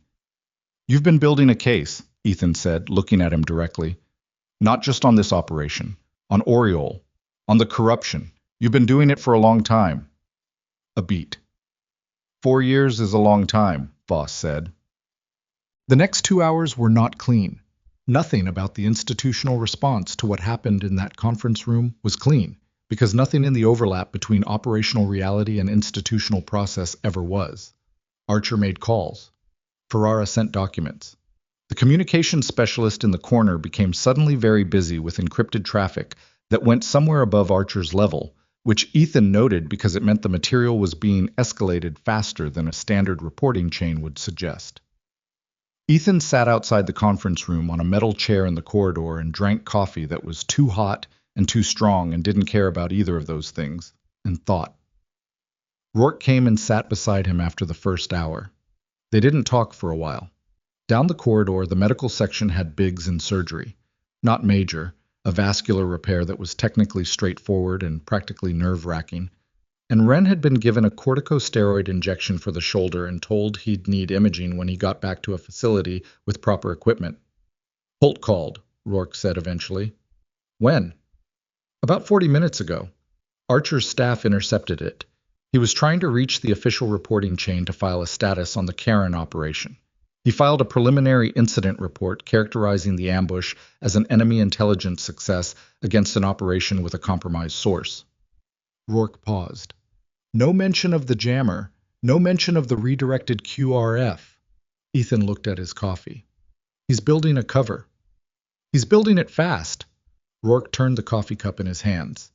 If he gets his version into the official record before our debrief goes up the chain, he won't. Ethan, he won't, Danny. Archer is moving faster than Holt expects anyone to move. The drive, the intercepts, our debrief, all of it went up simultaneously. Holt's cover narrative is landing in a record that already has contradiction in it. He drank the coffee. He's going to know something went wrong when his calls don't get the response he expects. That's going to accelerate his timeline. Rourke was quiet for a moment, which means he does something that makes it worse. Or he runs. Can he run? He has resources and he has notice. Maybe 20 minutes of notice before someone with authority makes a decision about containing him. Ethan set down the coffee. Archer needs to make a call about physical custody right now, not after he finishes reading the preliminary drive output. He stood and went back into the conference room. Archer was on a secure call, standing at the far end of the room with his back to the table. Ethan waited for a break in the conversation and said, Holt. Archer turned. He covered the phone. What about him? He filed a cover narrative 20 minutes ago, and he's going to figure out it isn't landing. You have a short window before he moves. Archer looked at him. Then he said into the phone, Hold on. And then to Ferrara, Coordinate with the J2 duty officer on a welfare check at Holt's quarters. Now. Discreet. A phone call first, in person if he doesn't answer. He looked at Ethan. Satisfied? It's your call, Colonel. It is. He went back to his phone. Ethan went back to the corridor. 30 minutes later, Ferrara appeared in the doorway with an expression that was trying to be neutral and not quite managing it. Major Holt isn't at his quarters. His vehicle is gone. The duty officer is treating it as an unauthorized absence pending. Pending nothing, Ethan said, standing. He's running. He was in the conference room before Ferrara finished her sentence. Archer was off the phone. He looked tired for the first time since they'd arrived. The specific tiredness of a man who had been holding a situation together by will and competence, and had just heard something that meant the situation was about to get larger and faster and harder to hold. He ran, Ethan said. Yes. How much of a network does he have? People who'll help him move? Archer pressed 2 fingers against his mouth and thought. Unknown. Oriole has local assets in the region. Fixers, facilitators. If Holt's been working with them long enough, he has contacts who can move him across the border. Which border? Iran is closest from his current position, 40 kilometers if he has the right route. He has 40 minutes, maybe less. Ethan looked at Archer directly. I need a vehicle, and I need Voss. Absolutely not. Colonel, you've been up all night under contact, you have 2 wounded personnel, you're in the middle of a debrief that is currently the most important intelligence action in this theater. And Holt is 40 minutes from a border with everything he knows in his head, and I am the ranking operational element in this facility with knowledge of this specific situation. Ethan kept his voice level. Give me a vehicle in 2 hours, and I will bring him back or confirm he's across. Either outcome is better than letting him disappear. Archer stared at him. I need Voss, Ethan said again. Because if Holt has Oriole assets helping him move and those assets decide they'd rather eliminate the liability than help it cross a border, you think they'd kill him? I think a man who just failed to eliminate 8 soldiers and is now running with compromising information is exactly the kind of liability Oriole would decide to clean up. He paused. If he dies, we lose his testimony. We lose his knowledge of the full network. We get the drive and the intercepts, but we lose the person who can tell us how deep it goes beyond what's on either. Archer looked past him to where Voss was still sitting at the end of the table. Voss, he said. I heard, Voss said. You know the terrain between here and the Iranian border. Well enough. What Cross is proposing is outside any operational sanction I can provide. This is an unofficial action in a foreign country, and if it goes wrong, then it goes wrong, Voss said. It's not the first time. Archer looked at the ceiling again. That same calculation, costing him the same invisible thing. 1 vehicle, he said. 4 hours. After 4 hours, I have no information about where you are or what you're doing. He looked at Ethan. Rourke stays here. Rourke stays, Ethan agreed. And Cross, if Holt is across the border when you reach the crossing point, you stop. You come back. You do not follow him into Iran. You do not improvise an international incident. You do not... Understood, Colonel. Archer's jaw worked for a moment. Ferrara will pull the vehicle route data for border crossing points accessible from his last known position. You have 10 minutes before you're moving. The vehicle was a Land Cruiser with Pakistani plates and a fuel tank that was full and a radio that Ferrara had already tuned to the frequencies worth monitoring. Voss drove. Ethan navigated from the route data on a tablet, cross-referencing terrain against the border crossing options that Holt's vehicle and timeline made viable. 2 crossing points in range, Ethan said. Northern route goes through a formal border post, commercial traffic, guards, documentation. He won't use that. Secondary route, Voss said. Southeast of the formal post, a dry riverbed that crosses the line. Local smuggling route. The Pakistani Border Authority runs patrols, but the pattern is predictable, and if Oriole's facilitators know it, they'd know the gaps. How wide is the gap? Ethan checked the patrol data Ferrara had included. Last recorded patrol was at 0230, next scheduled at 0730. We're at 0612. 78 minutes in the gap, Voss said.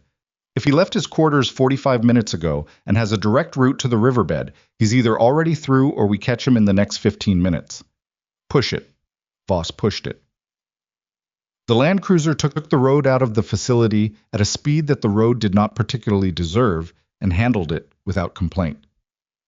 The terrain flattened as they moved south and east, the mountains receding behind them into a brown hardpan landscape broken by irrigation ditches and occasional settlements. The sun was fully up now, low and hard in the east, throwing flat light across everything. At kilometer 12, Voss said, Vehicle. Ethan looked up from the tablet. Ahead on the road, maybe 600 meters, a dark SUV had pulled to the shoulder and 3 men were standing around it. One was talking into a phone. One was facing the road. One had his hands on the roof of the vehicle and his head down in the posture of a man receiving bad news. That's Holt, Ethan said. He could tell by the posture, not the face. They were too far to make faces. But the posture, the shoulders, the specific defeated angle of a man who had just learned that the thing he was running toward was not what he had been promised. The other 2, Voss said, Oriole facilitators. Look at their hands. Ethan looked. The man facing the road had his hands loose at his sides, his weight forward on his toes. The man with the phone had finished his call and was now looking at Holt with an expression visible even at this distance, because it was the expression of a man who had just received a different kind of instruction. Stop the vehicle, Ethan said. Voss was already slowing. They're going to kill him, Ethan said. Yes. The man who had been on the phone took a step toward Holt, and his hand was coming up, and Ethan was already out of the Land Cruiser while it was still rolling to a stop. He covered the distance in a sprint that he would feel in his knees for a week, and he was shouting. Not a tactical call, just volume, his voice carrying across the flat ground. Stop! Federal authority! Stop! which was technically a lie and also completely irrelevant to the two Oriole facilitators. But it bought him 2 seconds because people in the middle of executing someone were not used to a third party appearing on foot and shouting at them, and 2 seconds was what he needed. The facilitator with the raised hand turned toward him. And that was the mistake, because turning toward Ethan meant turning away from Voss, who had come off the Land Cruiser on the passenger side and covered his half of the distance in the same time Ethan had covered his, and the facilitator who turned toward Ethan had approximately 1 second to process the fact that the man now 3 meters behind him was not shouting and was not announcing anything, and was moving with the specific economy of someone who did not need to. It was over in 40 seconds. Not clean. One of the facilitators connected with Ethan's ribs before Ethan got him down, and the impact was the kind that changed the texture of breathing for the next 10 minutes. A deep ache that he breathed through and kept moving. Voss had the second facilitator on the ground and secured with the man's own zip ties, sourced from the man's own jacket pocket, before Ethan finished with the first. Holt was against the SUV. He hadn't moved during any of it. His face was gray and his hands were shaking, and he was looking at Ethan with an expression that had moved through several stages. Recognition, calculation, something that might have been relief at still being alive, and then immediately something that recognized that still being alive meant a different kind of ending than the one he'd been running toward. Ethan stood in front of him, ribs complaining, and looked at him. Major Gerald Holt was 51 years old, had 23 years of service, had a fitness report that was essentially unbroken excellence, had a daughter at Georgetown, and a wife who ran a small landscaping business in Virginia, and had spent some portion of the last several years feeding operational details to a private military company, in exchange for payments that had probably started small and gotten bigger and had crossed a line somewhere that he had found a way to rationalize and then found that he couldn't uncross. None of that was visible in the current moment. What was visible was a man who was exhausted and frightened and who had just watched two people he'd been relying on get taken down in under a minute by a lieutenant he had personally written up for excessive caution. "Sir," Ethan said. The word came out flat, without contempt, without satisfaction, just the word. Holt closed his eyes, opened them. "How did you—" He stopped, looked past Ethan at Voss, who was pulling the second facilitator upright and securing him to the SUV's door handle with practiced efficiency. He stared at Voss for a long moment. "Who is that?" "The man who was on the ridge," Ethan said. Holt went very still. "The ridge your intelligence product said was empty," Ethan said. "The one that was cleared in the satellite imagery you approved." Holt's hands had stopped shaking. They'd gone still in the specific way of hands that had nothing left to do. "I need you to come with me," Ethan said. "Voluntarily, right now. And if I don't? Then I restrain you and bring you anyway, and the manner of your return becomes part of the record." He paused. "Come voluntarily, Major. It's the only call you have left." The flat landscape sat around them in the morning light, enormous and indifferent. Somewhere behind them, Voss had finished with the second facilitator and was standing a few meters away, watching without apparent emotion. The two secured men said nothing. A truck passed on the road 100 meters west, slowed briefly at the sight of the stopped vehicles, and kept going. Holt pushed himself off the SUV. He straightened his jacket out of what seemed like pure reflex. The gesture of a man who had been in uniform long enough that straightening his jacket was something he did without thinking, in situations where it made no difference at all. "The drive," he said. "You have it." "Yes."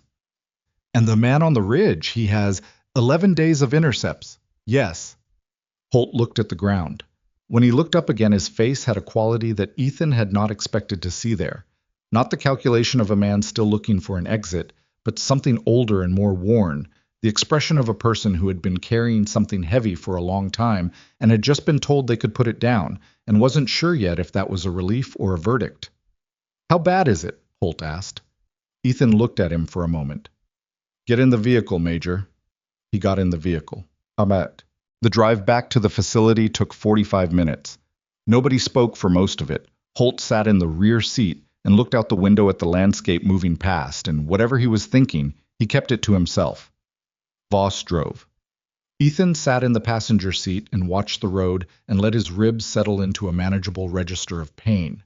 At the 20-minute mark, Holt said from the back, "Vargas."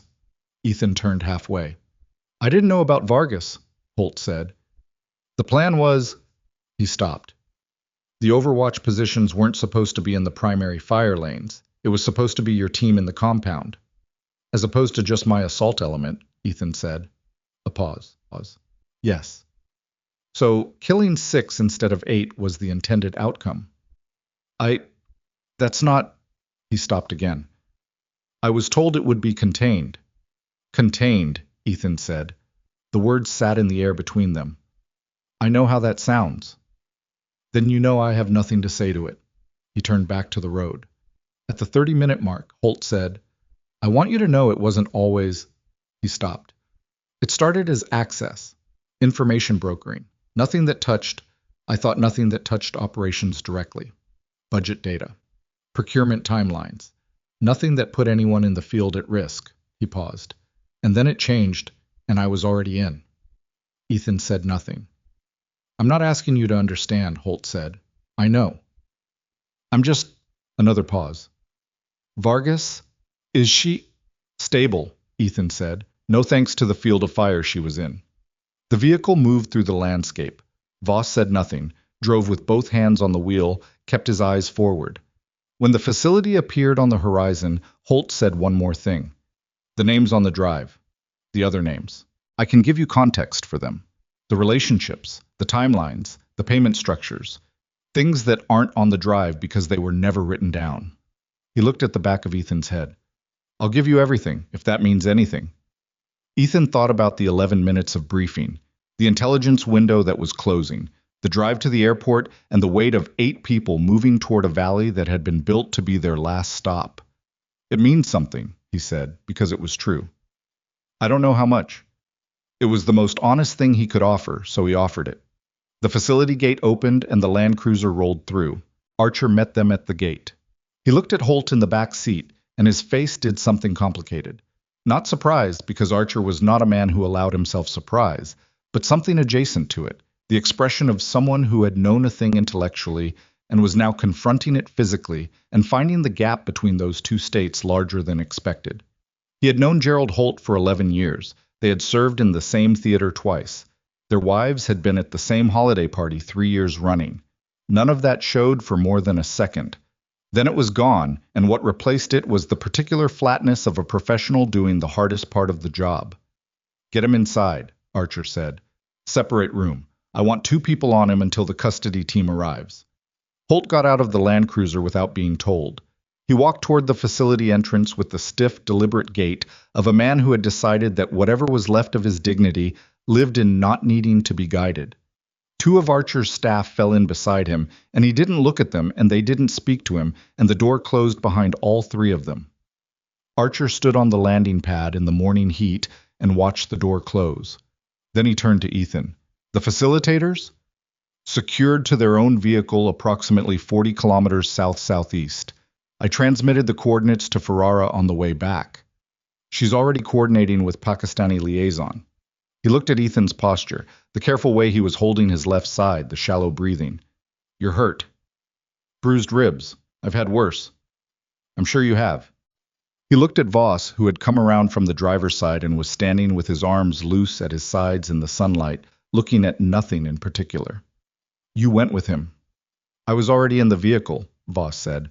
That's not an answer. I know. Archer looked at him for a long moment. There was something in the look that went beyond the operational, something personal and old, the residue of a history that predated this morning and predated the Cairn Ridge, and went back to wherever their paths had intersected before. 4 years, Archer said quietly. Give or take, Voss said. I looked for you. I know. When the separation paperwork came through, I filed 3 separate inquiries trying to... Archer stopped. His jaw tightened. The case was sealed. Everything was sealed. I couldn't get near it. I know that too. You could have contacted me. Voss looked at him for the first time in the exchange, directly, with the calibrated eyes, the measuring quality. I wasn't sure who to trust, he said. That sounds like an excuse. It sounds accurate, Archer said. Then, quieter. I should have pushed harder. The 2 men stood in this morning's sun, and neither of them said anything for a moment, and it wasn't an uncomfortable silence. It was the silence of something that had been pending for 4 years, finding a place to land. "Come inside," Archer said. "Both of you." The next 6 hours had the texture of institutional machinery operating at a speed it rarely reached, the specific urgency of a system that had found contamination inside itself, and was now working to excise it before the damage spread further. People arrived that Ethan didn't know, in clothes that ranged from civilian contractor to something approaching agency formal, carrying laptops and secure phones and the expressions of people who had been woken from sleep and had arrived awake and purposeful anyway. Ferrara coordinated it with the quiet efficiency of someone who had been preparing for exactly this kind of day without being able to admit it, routing information flows and access requests and communication channels, with the focused speed of a person who knew that in the gap between controlled and uncontrolled information, real things happen to real people.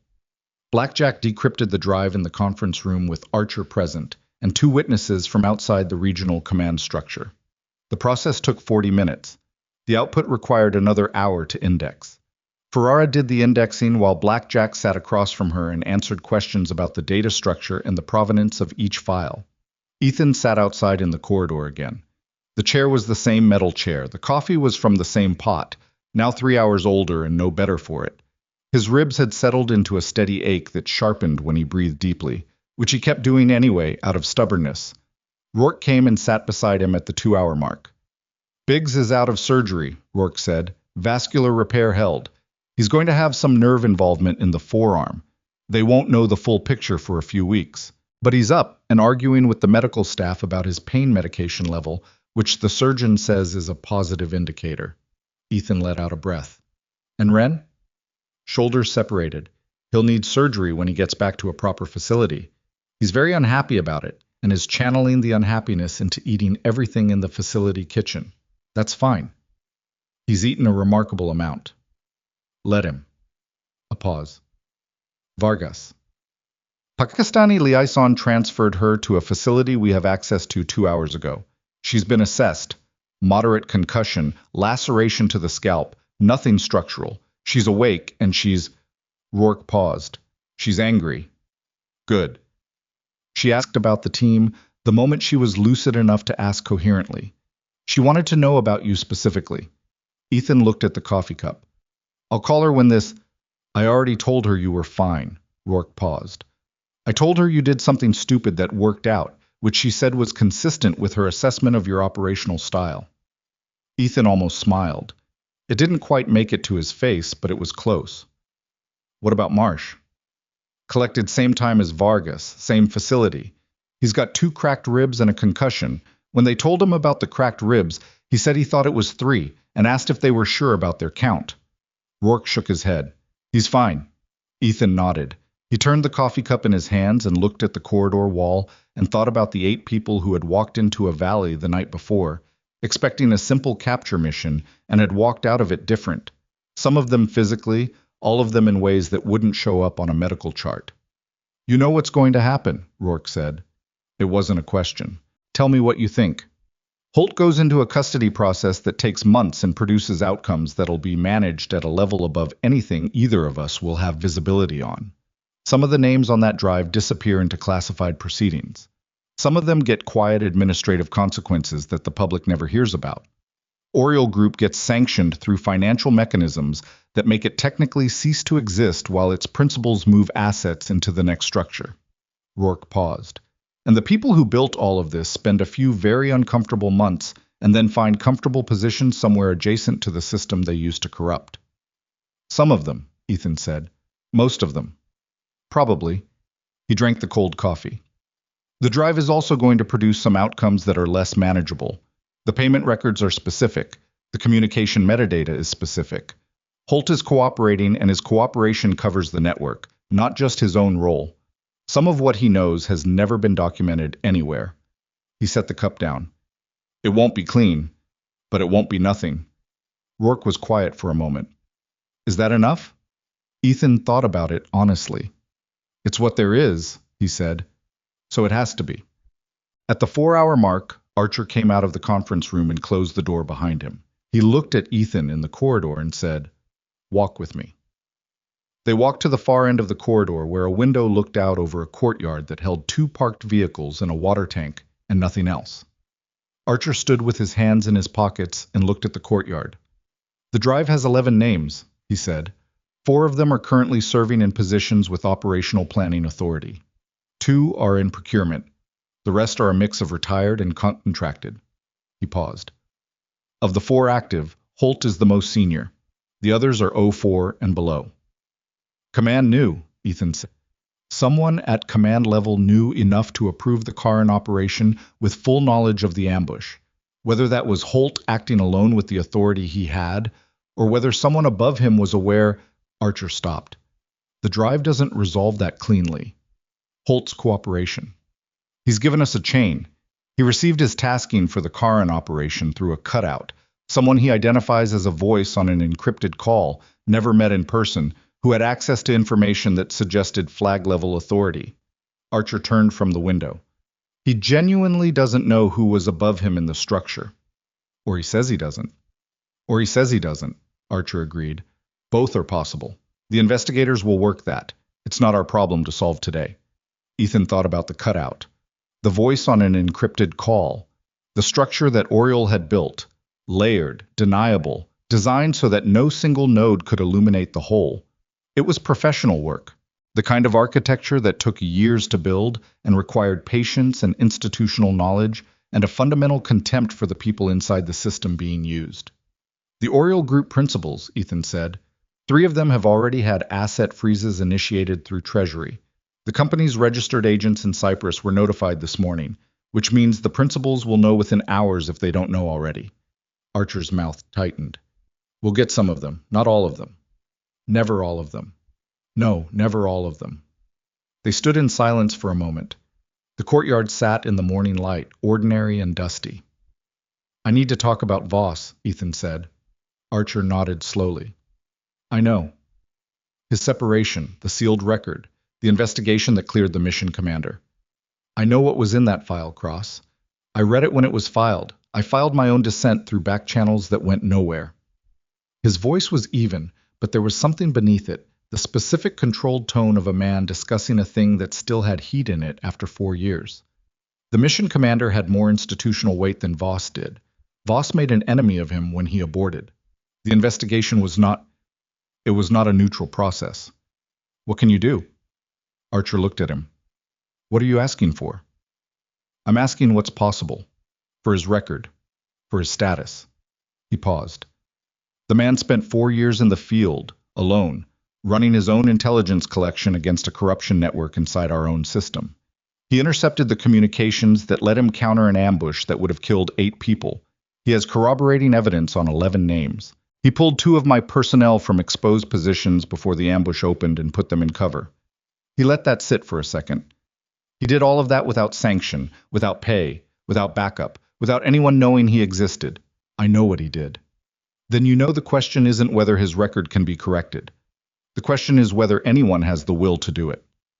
Archer looked at the courtyard. A long moment passed. There are mechanisms, he said, slow ones, the kind that require sustained pressure from multiple points and don't produce results in any time frame that feels proportionate to what was done. He turned from the window. I'm telling you that so you understand what you're asking him to commit to.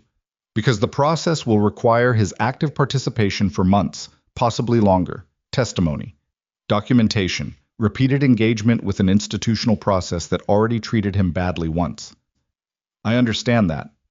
Does he? Ethan thought about the cave, the overhang, the plateau. The way Voss had said I wasn't sure who to trust with neither accusation nor self-pity, just the flat honesty of a man reporting a fact about a difficult situation. He's clear-eyed about it, Ethan said. He's been clear-eyed about everything. I'll make the calls, Archer said. I can't promise outcomes. Nobody can? No. He moved toward the corridor. There's one more thing.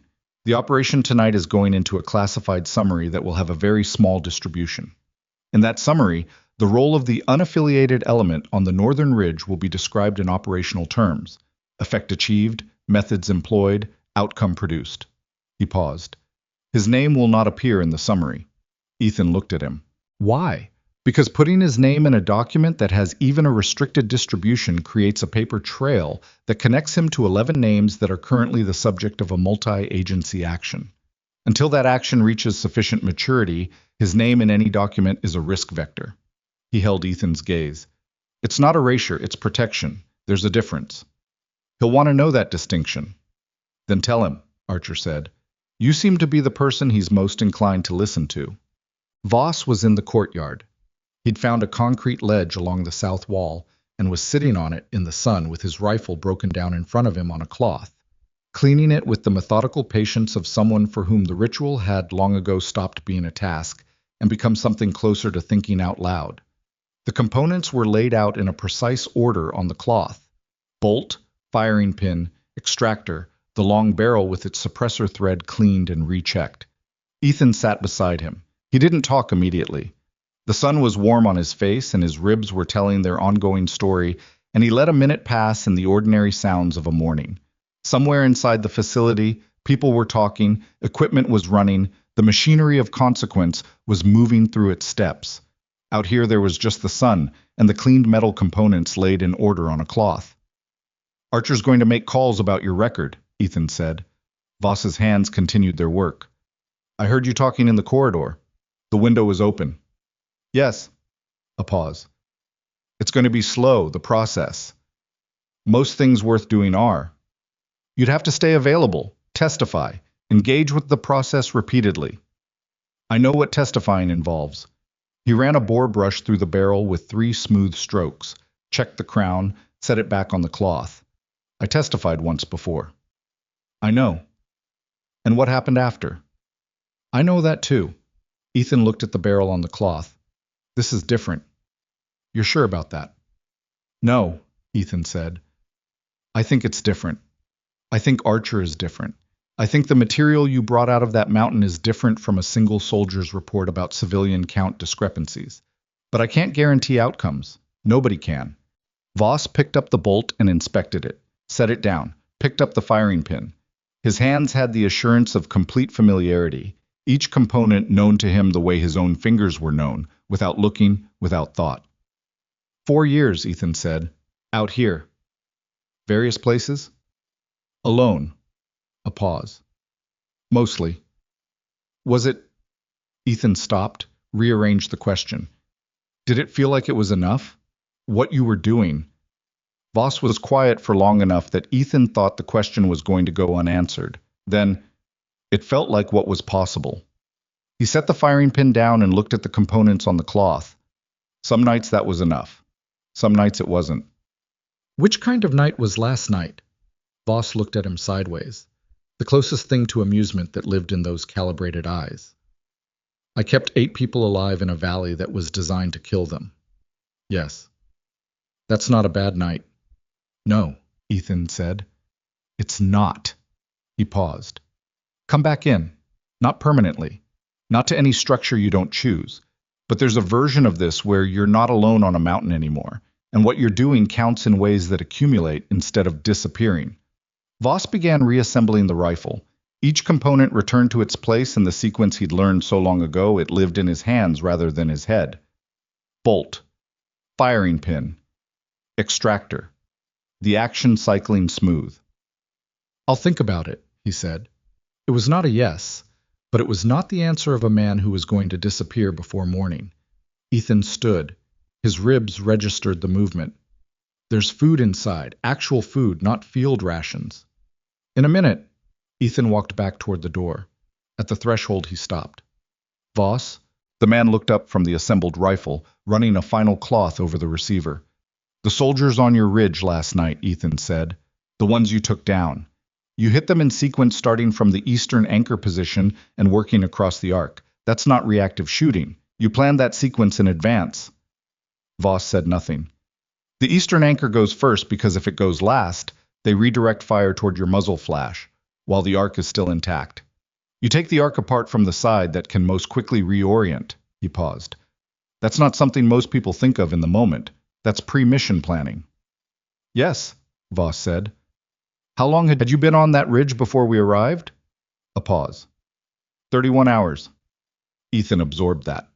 31 hours in a hide site on a cold ridge, waiting, with the patience of a man who had somewhere along the way made his peace with discomfort as a permanent condition. Why? Ethan said. You had the intelligence. You had the intercepts. You could have sent it forward through any number of channels and let someone else handle the intervention. Boss looked at the rifle in his hands. Then he looked up. I told you on the mountain, he said. I know what happens when good soldiers walk into something like this and nobody comes. He said it the same way he'd said it the first time. Flat, quiet, matter of fact.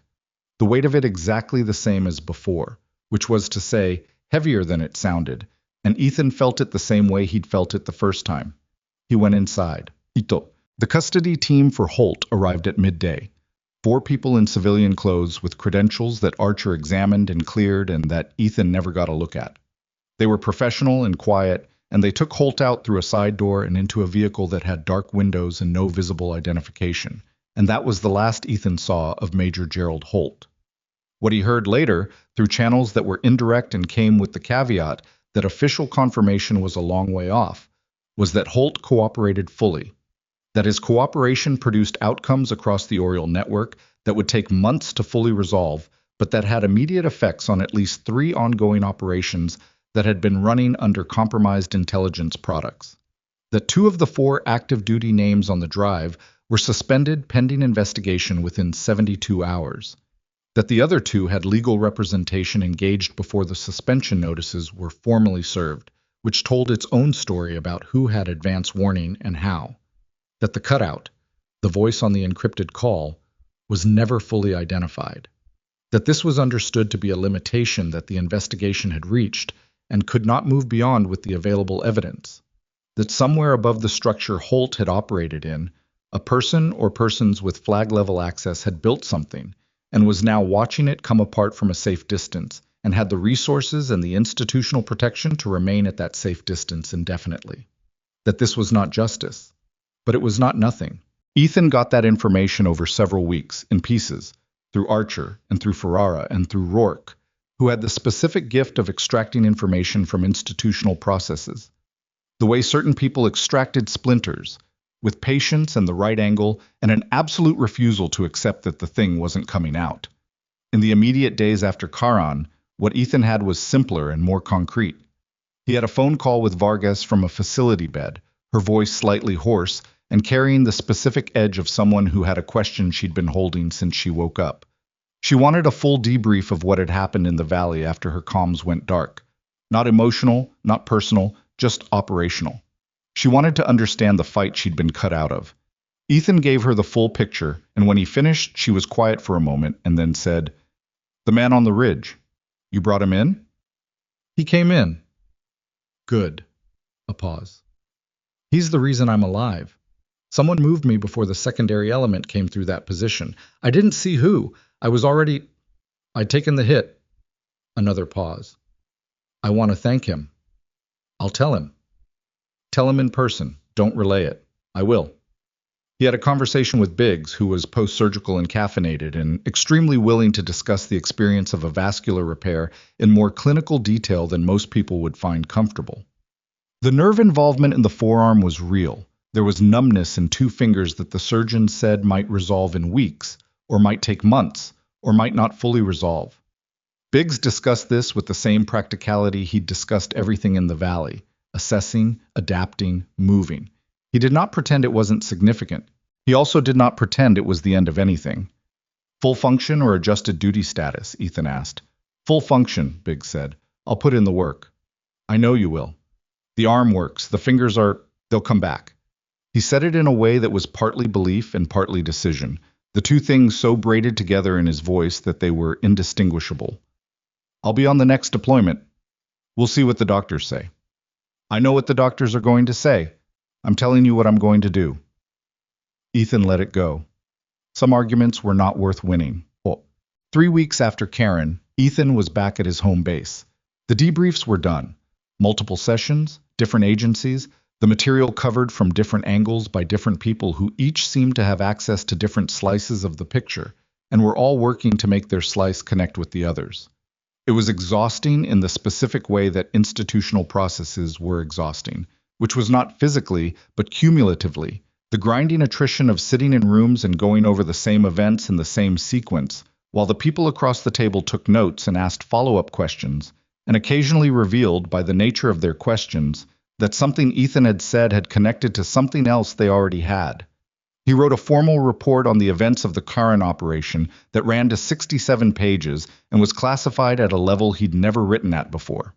He wrote a separate addendum addressing the role of the unaffiliated element, Voss, in terms that Archer had reviewed and approved, framing the man's contributions in operational language that was accurate without being identifying. He filed a recommendation for valor recognition for all 7 other members of the team. He filed a separate letter, outside the formal system, addressed to the office responsible for the review of administrative separations, attaching Voss's intercept material as supplementary evidence to the original case file and requesting the review be reopened under a specified procedural mechanism that Archer's legal staff had identified. The letter took him 4 hours to write and 3 drafts, and he was not entirely satisfied with any version of it, but the third draft said what it needed to say without editorializing in ways that would give reviewers an excuse to dismiss it, and so he sent it. He walked out of the administrative building in the late afternoon and stood in the parking lot and felt the strange lightness of having finished something, which was not the same as satisfaction, but was adjacent to it. The specific sensation of a weight that had been present for weeks finally being external to you, out in the world, doing whatever it was going to do without requiring your active carry. His phone rang. Voss. Ethan had given him the number in the courtyard of Archer's facility, written on a piece of paper because it had seemed like the right medium for it. Not digital, not logged, just a number on a piece of paper that Voss had folded once and put in his jacket pocket without comment. He answered. "The review," Voss said. No preamble. He'd gotten the notification from Archer's legal staff, apparently. "It'll take time," Ethan said. "I know. And it might not." "I know that too." A pause. On the line there was wind noise. Not the wind of a particular place, just wind, the background presence of someone who was outside. "I'm in Islamabad. I spoke with Ferrara yesterday about the testimony schedule. She told me. I'm going to need—" He stopped. Started differently. "I haven't been in a city for an extended period in some time. The logistics of it are—" Another stop. Ethan almost smiled. Caleb Voss, who had spent 31 hours in a hide site on a cold ridge and counterplanned an ambush against 14 fighters alone and moved casualties through live fire without exposing himself, was having trouble with the logistics of being in a city for an extended period. "Ferrara can help with that," Ethan said. "She's better at it than she looks, which is saying something because she already looks very capable." "She's efficient," Voss agreed. There was something in his voice that wasn't quite warmth, but was in the same family. "She found me an apartment in 40 minutes. "Good." A pause, the wind on the line. "Vargas," Voss said. "She wants to thank you in person." "Archer told me." A longer pause. "She should have been in a covered position from the beginning of the operation. The Overwatch placement was—" "That wasn't your call," Ethan said. "No, but I knew the Overwatch positions were in the Ark when I pulled her in Marsh. I made a decision about timing. I pulled them before the ambush opened, when I was certain, rather than earlier when there was still uncertainty about whether the operation would proceed." Another pause. "If I had pulled them an hour earlier—" "She took the head wound during extraction," Ethan said. "Not during the primary ambush, the timing of your decision. I know the timeline." The voice was flat, not defensive, just precise. The same quality it always had. A man reporting a fact about a difficult situation, even when the fact was about his own decision-making and the cost might have been a life. "I've run it. If the timing had been different, she might have been in a better position. It also might have alerted the ambush element early and changed the outcome for your assault team in ways I couldn't predict." He paused. "I made the call I made. I'd make the same one again on the same information." "I know," Ethan said. "That's not—" He stopped. "I'm not looking for it to be resolved. I know, I'm just telling you I know." He paused. "Come and see her when the testimony schedule allows. She doesn't want a resolution either. She just wants to look you in the face." A beat. "All right," Voss said. The call ended the way all of Voss's communications seemed to end. Without ceremony, without prolonged goodbye. Just the completion of what needed to be communicated, and then silence. Ethan stood in the parking lot in the late afternoon and thought about the drive and the names and the process that was now moving through its stages in rooms he didn't have access to, doing what it was going to do. He thought about Holt straightening his jacket in the desert outside Islamabad, that reflex of a man in uniform doing the thing that uniforms trained you to do, even at the end of everything. He thought about the cutout, the voice on the encrypted call, the flag-level access that had built the architecture and was now watching it come apart from a safe distance. He thought about the 31 hours on a cold ridge, the numbered shots working from east to west through the ambush arc, the 4 years between a sealed case file and a courtyard in morning sunlight where two old soldiers who hadn't seen each other in years exchanged the kind of silence that held more than words were going to. He thought about 8 people who had walked into a valley expecting a simple mission, and 7 of them who had walked out. He thought about the one who hadn't walked out. The service for Staff Sergeant Paulina Vargas's recovery. She insisted on calling it a recovery, not a hospitalization, because she was Vargas, and the word hospitalization implied something she didn't feel applied, was attended by the full team minus Marsh, who was still at a medical facility, but had called in and been put on speaker while Vargas, seated in a plastic chair with a bandage on her scalp and a cup of terrible coffee, accepted the team's various expressions of relief and gave them back in kind. She was thinner than she'd been 3 weeks ago. The laceration had needed 12 stitches, and there was a shaved patch of scalp that she'd made no effort to conceal, the kind of person who wore her evidence plainly.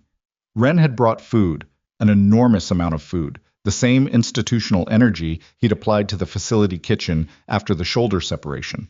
And they ate in the small common room of the medical facility and talked about everything except what had happened, and then they talked about what had happened, and then they talked about other things again. The conversation moved the way conversations moved among people who had been through something together and were now doing the first careful steps of processing it in the presence of each other rather than alone. Voss was not there. He had sent a message through Ferrara, 3 sentences on a printed card that Ferrara had delivered because apparently Caleb Voss did not send messages electronically when he could avoid it. The card said, "Glad you're upright. The position I pulled you to had better drainage than the one you'd have self-selected. Recover well." Vargas read it twice, set it down on the side table, picked it up, and read it a 3rd time. "That's it?" Rourke said. "That's it." She set it down again. Her face had an expression that was hard to read, something between amusement and something more serious. "Tell him thank you." "Tell him yourself," Ethan said. "He'll be in the city next month for the testimony schedule." "I will." She looked at the card. "Better drainage," she said. "Like that's what you think about when you're pulling someone out of a live ambush." "That's what he thinks about," Ethan said. She looked at the card a final time, then folded it once and put it in her jacket pocket. 6 weeks after Karen, the review board for Voss's administrative separation convened for the first time. It would convene 8 more times over the following 4 months before producing an outcome. Ethan testified twice in that process. Archer testified 3 times. 2 members of the original investigation were compelled to provide documentation under a mechanism that no one seemed comfortable invoking, but that produced results when invoked. The outcome, when it came, was not everything. Records correction proceedings never were. The mission commander whose report had cleared himself was retired and could not be retroactively disciplined through the military system.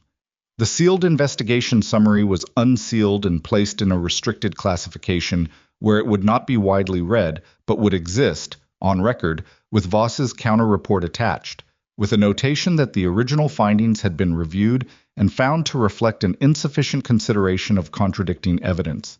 Insufficient consideration. 4 years. A cold ridge. 11 days of patience. Voss read the outcome letter in the apartment Ferrara had found him in Islamabad, sitting at a table with a cup of tea he'd let go cold. He read it once, set it down, picked it up and read one section again, the section that addressed the events of the original operation, the civilian count discrepancy, the decision he'd made and the decision that had been made about him afterward. The reviewing board finds that the original assessment of the subject's conduct as insubordination was not supported by the preponderance of the available evidence, and that the subject's actions, while outside the immediate directive, were consistent with the standards expected of an officer of his experience and responsibility. The record is corrected accordingly. He folded the letter, put it in the inside pocket of his jacket. He sat at the table in the apartment in Islamabad and drank the cold tea and looked out the window at a city that was still unfamiliar to him, its sounds and patterns not yet learned in the way he'd learned terrain over 4 years of moving through it alone. Then he picked up his phone and called Ethan. "I got it," he said. "I know," Ethan said. "Archer called me." A pause. It's not everything. I know." "No." Silence for a moment. The sounds of the city on the line, unfamiliar and alive. "But it's on the record now, what actually happened." "Yes." A longer silence, not uncomfortable. "That's enough?" Ethan asked. Voss thought about it. The way he thought about everything, without hurry, without theater, looking at the thing directly and reporting what he saw. "It's enough," he said. "For today." Ethan Cross stayed in uniform. He went back to work, and the work was the same work it had always been: difficult, necessary, imperfect, conducted by imperfect people in conditions that didn't reward naivety about what the world was. He knew more about the world now than he had before Karen. Not better things, necessarily, just more accurate things. He requested Rourke for his next deployment. Rourke came. He requested Vargas. She came. The shaved patch of scalp had grown back mostly by then, the scar thin and neat under her hair, present but not prominent. The kind of mark that became part of a person's topography rather than dominating it. Biggs came back to full duty 11 weeks after the vascular repair, 2 fingers still not fully back but functional enough that he passed his physical qualification without accommodation. He didn't tell anyone how much the testing had cost him in the preparation stages. They didn't ask, because asking was the kind of thing that created problems that didn't need to exist. Ren's shoulder surgery went well. He was back in 8 weeks, which was 2 weeks ahead of the surgical estimate, a fact he mentioned to his surgeon and no one else. Marsh sent a group message on the day he was cleared that said, 3 ribs, not 2. Told you. And nothing else was required. Caleb Voss did not go back into uniform. The process had corrected his record, not resurrected his career, and the distinction mattered in ways that were practical rather than emotional. He was in his mid-50s, had been outside the institutional structure for 4 years, and had built during those 4 years a set of capabilities and a way of operating that did not translate cleanly into any conventional role. What he did instead was harder to categorize. He stayed adjacent to Archer's operation, not employed by it, not in it, but available to it in ways that both of them understood without requiring documentation. He went to places where things needed to be seen clearly and seen by someone who could sit on a cold ridge for 31 hours, waiting for exactly the right moment to act. He did what he'd been doing for 4 years, but connected now, his work landing somewhere instead of dissipating into the mountain air. He called Ethan occasionally. The calls were short, informational, ending without ceremony. Sometimes Ethan called first. Sometimes Voss answered on the first ring, and sometimes on the fourth, and sometimes the call went to a message that said nothing, just a tone, and Ethan left whatever he'd called to say, and Voss called back when he was somewhere that allowed it. Vargas met him in person on a Tuesday in March, in a city that was warm and crowded and nothing like the Karen Ridge, at a table outside a restaurant where the coffee was better than anything either of them had consumed in the preceding months. She looked at him for a long moment when he sat down, just looked, the way she'd said she wanted to, plainly and directly. And then she said, "The drainage thing. You noticed the drainage." "Force of habit," Voss said. 31 hours on a ridge, counting my drainage options. Among other things. She considered that, picked up her coffee. "Thank you," she said. "I'm not going to make it a thing. I just want to say it directly." "All right," Voss said. "That's it?" "That's it." She almost smiled, the same almost smile that had appeared on Ethan's face in the courtyard when Voss had failed to say no to coming inside. The kind of response the person had when they encountered a quality they respected, even if they found it unusual. They had coffee. They talked about work, about the testimony process, about the Islamabad apartment, and whether Ferrara had found him one with decent light, which she had. They talked for an hour, and then they went separate directions into the warm, crowded city. It was ordinary. It was exactly that, and nothing more, and it was enough.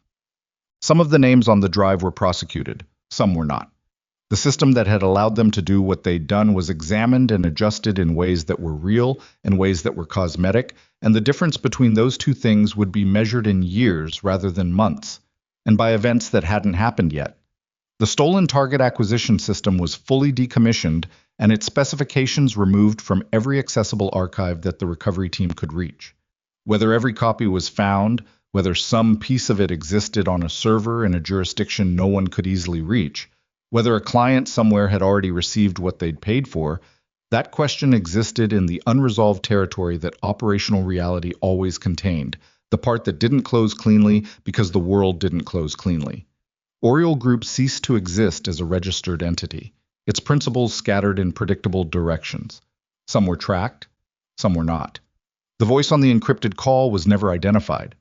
These were the facts, and they were not all good facts, and they were not a story with a clean ending because clean endings were not what operations produced. Operations produced outcomes, and outcomes were partial and were built on, and the next thing was built on what the last thing had produced, and that was how it went. What was also true, 8 soldiers had walked into a valley built to be their last stop, and 7 of them had walked out, and the 8th was going to make a full recovery, and the man who had made that possible had been, for 4 years, a record correction and a cold ridge, and 31 hours of patience, and the willingness to stand in a place where he had no obligation to stand.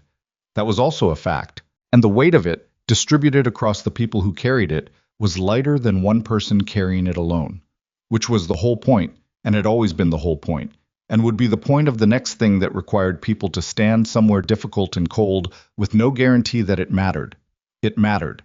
Not because anyone confirmed it, not because a record was corrected or a case was prosecuted, or a name landed in a document with the right notation beside it. It mattered because 8 people were alive who had been scheduled not to be, and 7 of them knew the exact weight of what that cost someone else. And they carried that weight the way soldiers carried everything. Not lightly, not without complaint, but without putting it down. The loudest act of courage is not always the one that gets witnessed.